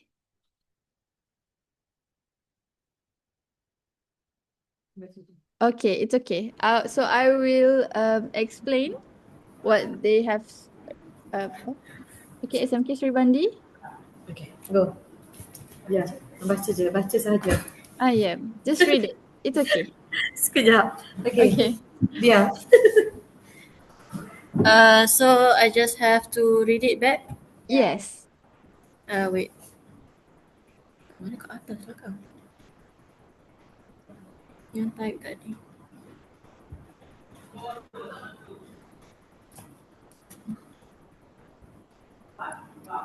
Okay, so the first simple differences between permaculture and conventional agriculture is permaculture focus on building and maintaining long-term soil health and fertility using methods like mulching, composting, and minimal tillage. Meanwhile, conventional agriculture may lead to soil degradation, erosion, and increased salinity due to heavy machinery, chemical use, and intensive tillage. Okay. And for the second question, we use mulching technique. First, we clear the area by removing existing large or perennial weeds. The goal of mulching is to smoother future weeds, to start with a clean surface. Second, water the soil. If the ground is dry, water it thoroughly first. The mulch main job is to trap this moisture in the soil. Third, decide between an organic mulch like wood chips, straw, or compost, which will break down and feed the soil, or an inorganic inorganic mulch like stone or landscape fabric, which is permanent. Fourth, spread the layer by applying the mulch material evenly over the soil to a thickness of 2 to 4 inches or 5 to 10 centimeters.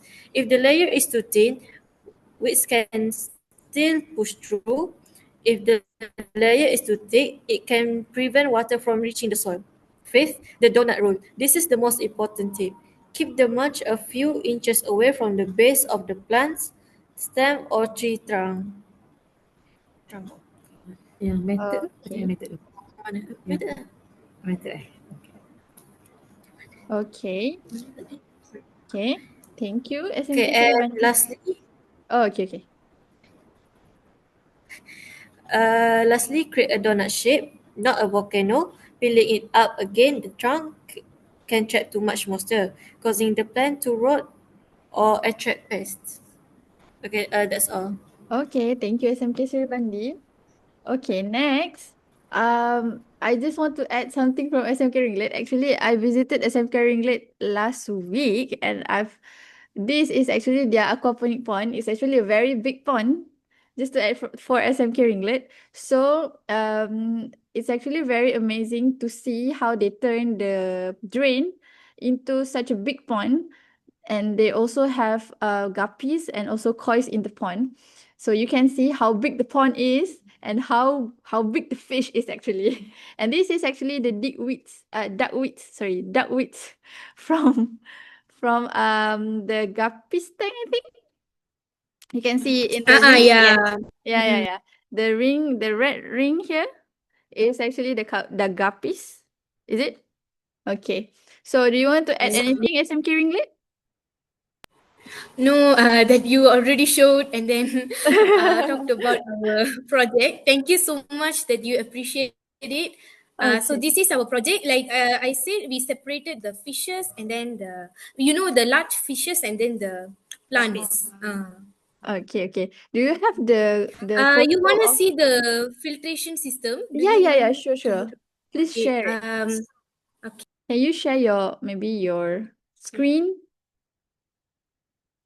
Oh, this one I think the Host disable. Yeah. Okay, wait. The host. Okay.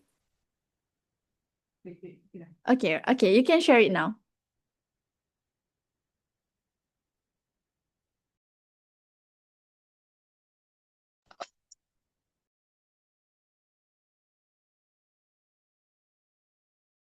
Hello. Can you see the screen? This one? Yes. This one. So this is the one of the water filtration. We use some recycled things like the bin and then the diesels one and then all that. And then here you can see up got like big rocks and then you cannot see lah, but it's under the small and then medium one. So here the water goes and then it just filters. Actually, the water is from this. This one is the main filtration system. So here you can see the rocks that I said. We just use the recycled things. You can see the net is also some kind of the baby things, right? I don't know what this what it is. I don't know what it is that, but we use that. Actually, other team members did that, so I don't actually know. So we recycled that too. So you can see. That's it. Okay. Thank you. Thank you, SMK Ringlet. Does anyone wants to add anything from their project? You can share it now. Anyone? Okay. Okay. Just now I asked SMK Kampung Baru Kereta, right? For the questions, we will get to you about the questions. But before that, we have one more interactive sessions. Okay. Okay, I will pass the mic to my friend Shafinas. Okay, thank you so much, Miss Wan. So, as I share in the link in the chat box, you can access to that link to go to the Mentimeter. So make sure you press the link that I've just sent, and I'll also send the link in the WhatsApp group as well for everyone reference. And we'll wait for a few minutes for everyone to enter. So currently we have like 4 people who joined. Okay, I already sent in the group WhatsApp. So we have around 26 here. Probably we can wait until like there's 20 people or 25 or 22. So as everyone aware, since we have like all the schools probably gonna have like one device per schools. So no worries, you can use one device per school. But if you have your own devices, then you can enter the Mentimeter individually. Okay. All right, we already have like around 26. Okay, thank you so much. So now we'll proceed to our first question. So for this interactive sessions, we will just go through a few questions, but of course there is no right or wrong right or wrong answers for it. So feel free to put your answers as you may. All right, for the first questions. Our first questions, can you see the first questions? If you can see the first question, you can put a thumbs up, react, or you can show it to me. Okay, you can see the first questions, right? So the first questions is, what is one word you would use to describe the Earth right now? So as you are aware, we are having this global warming, climate change, and maybe the one word that you would like to describe is the world is dying or the Earth are dying. So that could be one word. So thank you so much for the response. So we can see a few words already. Hot, of course, due to the changing in the weathers. So it's suddenly it's rain, suddenly it's hot. And then we also have polluted. Yes, as we are aware that there are so many type of pollutions, especially in Malaysia, in Bangladesh, in Kenya. So we have all those type of pollutions. And then we also have old. Definitely, it's been I don't know how many years for Earth already, and that's why we're having all these issues when it comes to pollutions and climate change.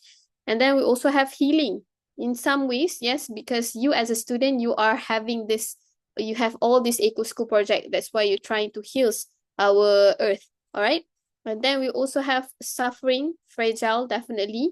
And then we also have unexpected, yes. So when it comes to climate change, we're gonna have like the unexpected weathers, the unexpected disaster, world disaster. So we have all those kind of unexpected things happening due to the changes in climate change and global warming. All right. And then we also have crisis, yes. And then we also have weather when it comes to probably the unpredictable weather. Okay, we have like 21 responses. Crying. So the one who put crying, definitely we can relate to it. The earth are crying due to the various climate change issues. Okay, and then okay, I think that's it. We'll proceed to our next questions. So for everyone's information, we have like around 10 questions. Okay, so our second question would be, if the earth could talk, what do you think it would ask us to do more of? Okay, for example, you know already that the world are dying, the earth are dying due to all these pollutions, due to human being actions. So what do you think the earth would like to say to us? For example, probably stop hurting me. Like previously they said that stop hurting me, and then probably stop throwing trash around. So and then we also have recycle more, so earth gotta be cleaned. And then to be more appreciative and grateful of what we already have. Yes, definitely. And then we also have be responsible. Heal my wound that you have created. Wow, that's deep. So we as a human being who are staying at Earth, of course, we play the role when it comes to us. We need to amend back the action that we have made. And then we also have stop making pollution, plant more trees, and then to fight off pollution issues and global warming. And then we also have, I always serve the benefits to human, but why never take care of me like I'm part of them? Yeah, we're actually living in Earth, and then we're not grateful enough to do that. All right. Okay.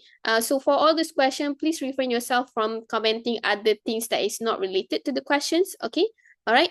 And then we also have manage more kitchen waste. I'm hurting. Save me and let me grow. Okay, that's a nice way to end our second questions. Thank you so much for the feedback. All right. We will proceed to our next question, which is, which presentation caught your attention the most and why? Yeah, so we have around 8 schools participating today, and then we have various type of project that you have seen just now. So maybe you can list out, okay, this presentation from this school really catch my attention due to what? Okay, we have the koi pond aquaponic, of course. Mine, okay, I say other presentations, okay, all right, so try to comment other schools' presentations that really caught your attention. And then maybe we say the name of the project, all right? We also have permaculture, and then we also have SMK Kerteh, because it's a very good product. So I hope that through this comment, all the schools will be more proud and passionate, because you do realize that other schools are very interested in your project as well. All right. And then we also have upcycling trash pot from recycled materials, the eco enzyme, yes, definitely, from our friend just now. And then we also have SMK Regular. I'm mesmerized by how creative it is. So we take this as a compliment to actually gain more passion when it comes to your eco school project. And then we also have okay, SMK Kerteh, because they give a clear explanation about the presented topics. And then that one, which one, my dear, you need to state, of course. Okay, and then we also have hydroponics, SMK Regular, because the project was very interesting. Okay, so it's very rare, right? Seeing like we do actually have like biodiversity project as one of the eco school project. Okay, we have around 19 all right, 19 reply. And then we also have pot from recycled materials. Okay. SMK Sungai Ragam, because have many planta. Okay. All right. So that is all for our third questions. Now we will proceed to our next question, which is, what new knowledge you gain from the presentation that you saw? So probably just now you said, oh, I like the SMK Kerteh bincang about the presentation and all, but what kind of new information that you gain from them? Probably now you know that, oh, I can actually raise koi at our school, for example. Okay, so maybe you can tell us a new knowledge that you gained from your other friend presentation. Okay, let's wait for our friend's reply. Okay, we have, I learned a new way to recycle. So many information I've got. We learned that small action can make a big difference. I mean, that's the main thing. And then we also have recycle water, the problem of the earth. And then we also have friends who said, I learned about bio enzyme. And then we also have the coffee ground actually have a lot of nutrient for the plant rather than just for drinking. So this is the reason why we're doing EcoShare, because through EcoShare, hello, am I breaking or am I okay? Okay. All right. Thank you so much. Okay, so through this EcoShare session, of course, you learn about this new info so that you can actually probably try to do the same project at your school, so you never know. And then from what I gained from SKT, I learned that we had to reduce plastic. And then we also have, I learned about hydroponic system, and then nothing is impossible. Yes, that's the main thing, isn't it? Like seeing your other friends who are doing the same thing as you. So you now learn that there are nothing impossible. And then we also have rock filter system. And then gain knowledge about new ways to save the earth. All right, that's a nice way to end our these questions. So we hope through this EcoShare session you can actually learn more informations, then probably add or probably add more to your knowledge, your current knowledge, so that you can actually be more aware about our environmental issues or when it comes to climate change. All right, we will proceed to our next question, which is, so do you agree with the statement where the EcoShare session broadened my understanding of global environmental challenges faced by schools. So probably you can write yes, no, or if you have like other comments, you can write otherwise. So do you agree with this statement? Yes, yes, yes. So thank you so much for the response. All right. We are doing the same project. Yes. So now that you're seeing you're doing all this EcoShare session with your friends, now you know that you are actually doing the same thing and on the same book with your friends. Okay. Maybe we'll wait until like there's 20 respond because we have like 31 participants. So I'll wait until we have like 20 responses.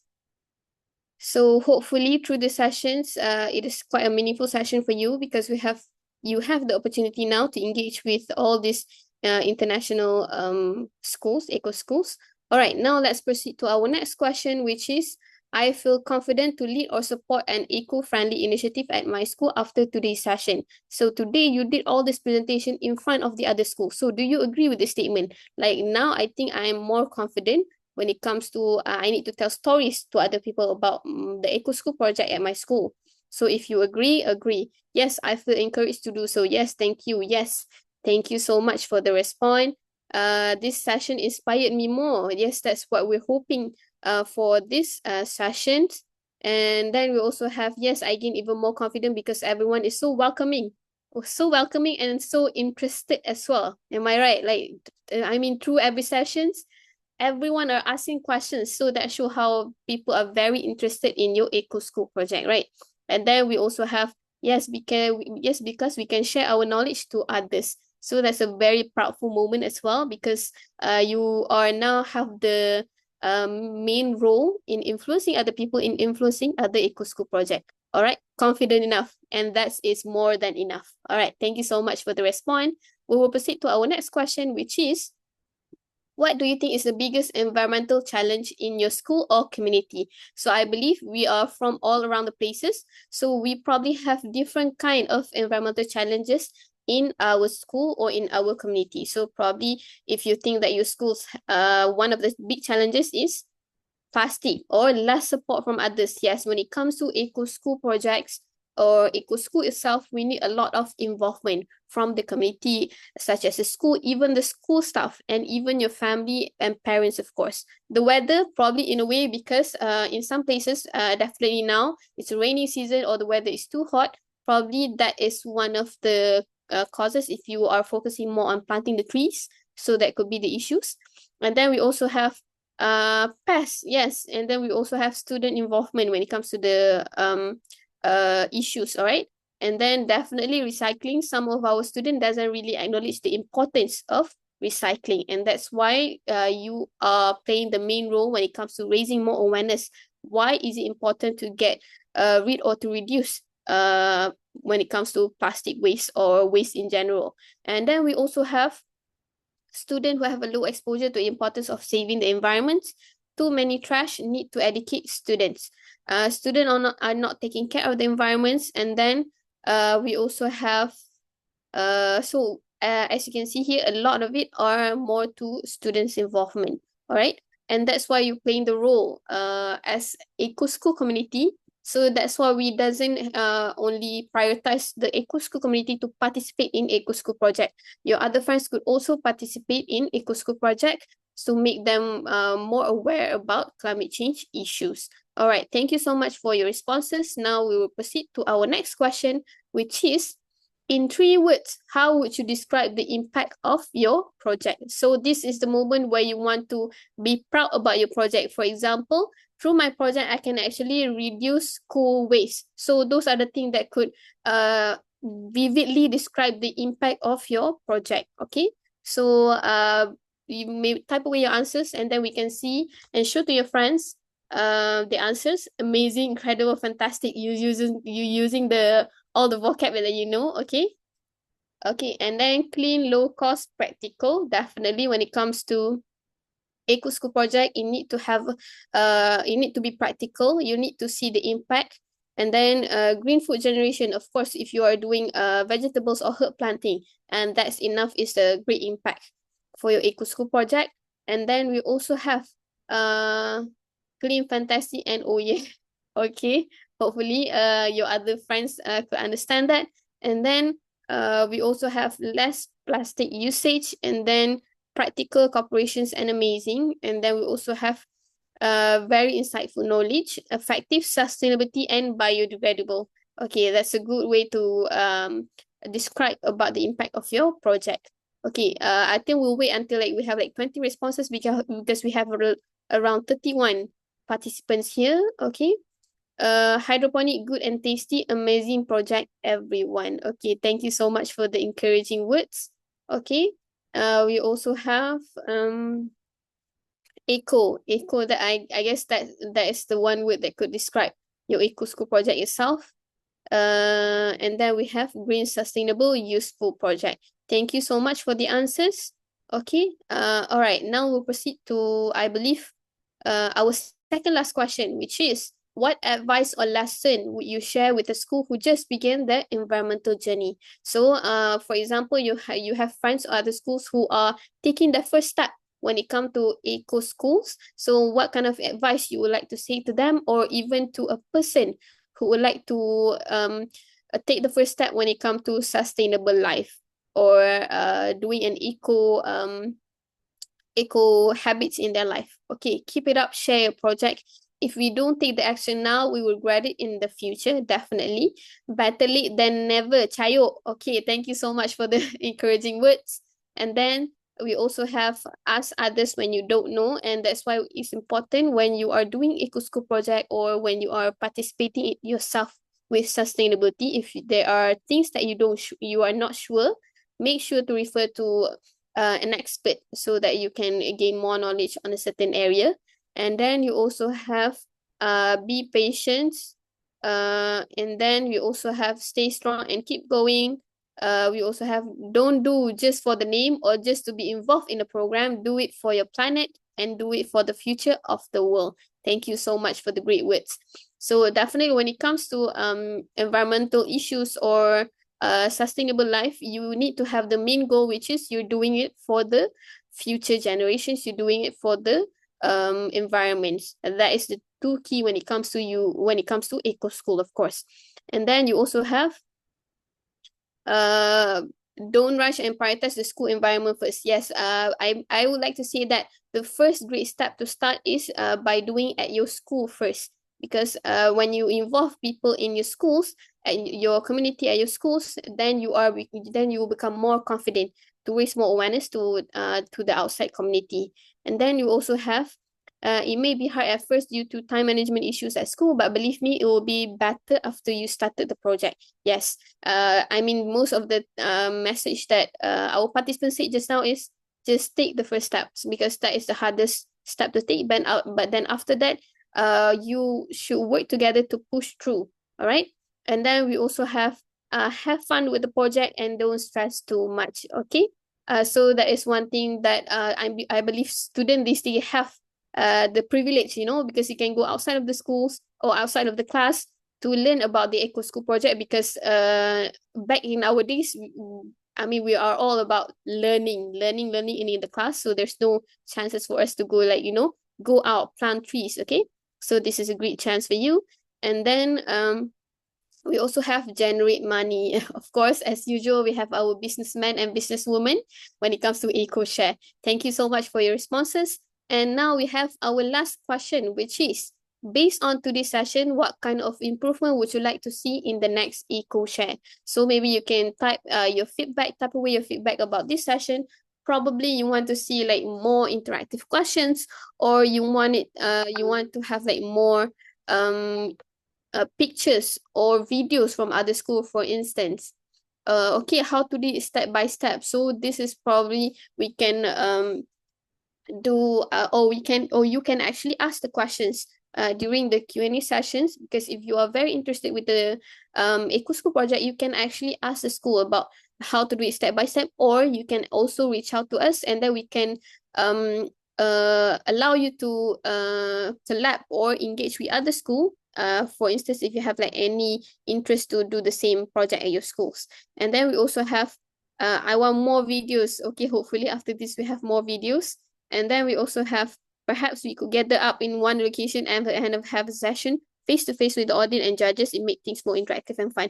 Hopefully after this, because our EcoShare, we are more to involving with international eco schools as well, and that's why we're doing this online sessions online.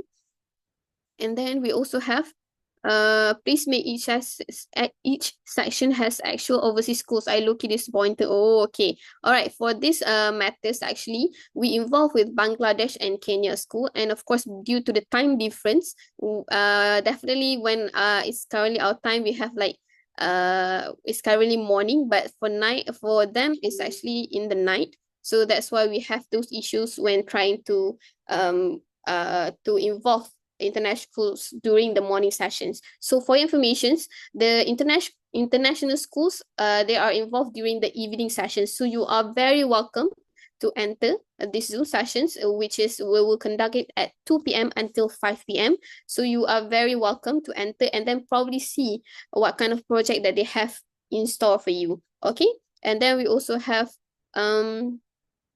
I want to see more product that could help us to be a better environment. So hopefully we're gonna have like more impactful and great presentations for other schools as well.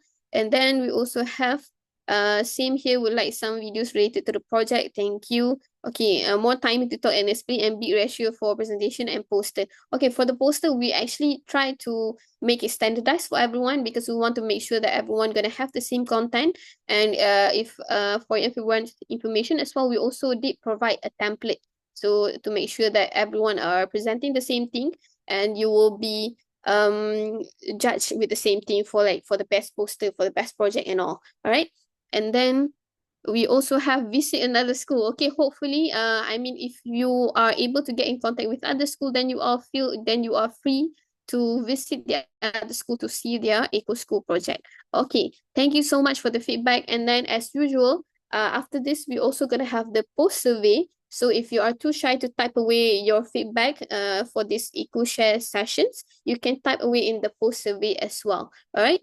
Okay, I think that is all from me for the Mentimeter. Thank you so much for your participations. I guess I'll pass it back to Wan to close off the session. Okay, so can you go to the post survey form? It's okay. Okay. So, before we conclude today's sessions, please fill in the post survey form. You can scan the QR code and we will also share the link in the chat here and also the WhatsApp chat. So please, if you want to get a certificate, please fill in the post survey form. Okay, before we move on to the next group photo, I would like to ask just now SMK Kampung Baru Kerteh, have you come up with the answer? Yes. Okay, so simply, what is the answer? Okay, so for long-term plants, we have coconut, mango trees, and rambutan. That's for fruit. Okay. And the short-term sign is have a lettuce, cucumber, and okra. Okay. Stem have chili peppers. Okay. Do you have any common characteristic between these plants? I mean, maybe they need less sunlight or they need less water. Bigger, satu, bigger, satu, empat, satu, kosong. It needs to be taken care in an open place. Like no need to do the sunlight filtering. So no it's need easier much for us sunlight. to plant it. Okay, understand. Meaning that they need to have some kind of level of self-sustain. They need to sustain their growth themselves. And high tolerance. Okay? Okay. So, thank you SMK Kampung Baru Kerteh. Okay, now we have a quick group photo. So, I would like to ask everyone, please open your camera so that we can see your faces and proceed with group photo. Okay? I give you around 1 minute to open the camera And then we end today's sessions. Okay? Okay, everyone's coming up. Let's go, let's go, let's go. Okay. 2, 4, 5. We have 21, maybe another 5 people. Okay. Okay, that's it. Okay. So, You gonna do the countdown? no, you do it. So, Yeah, we'll do the countdown. So 1, 2, 3. Okay, another pose. 1, 2, 3, freestyle. Ada orang single pages. Sama je. Okay, that's all. Thank you, everyone. okay, thank you everyone. Best hari ni. Best, best, best, best.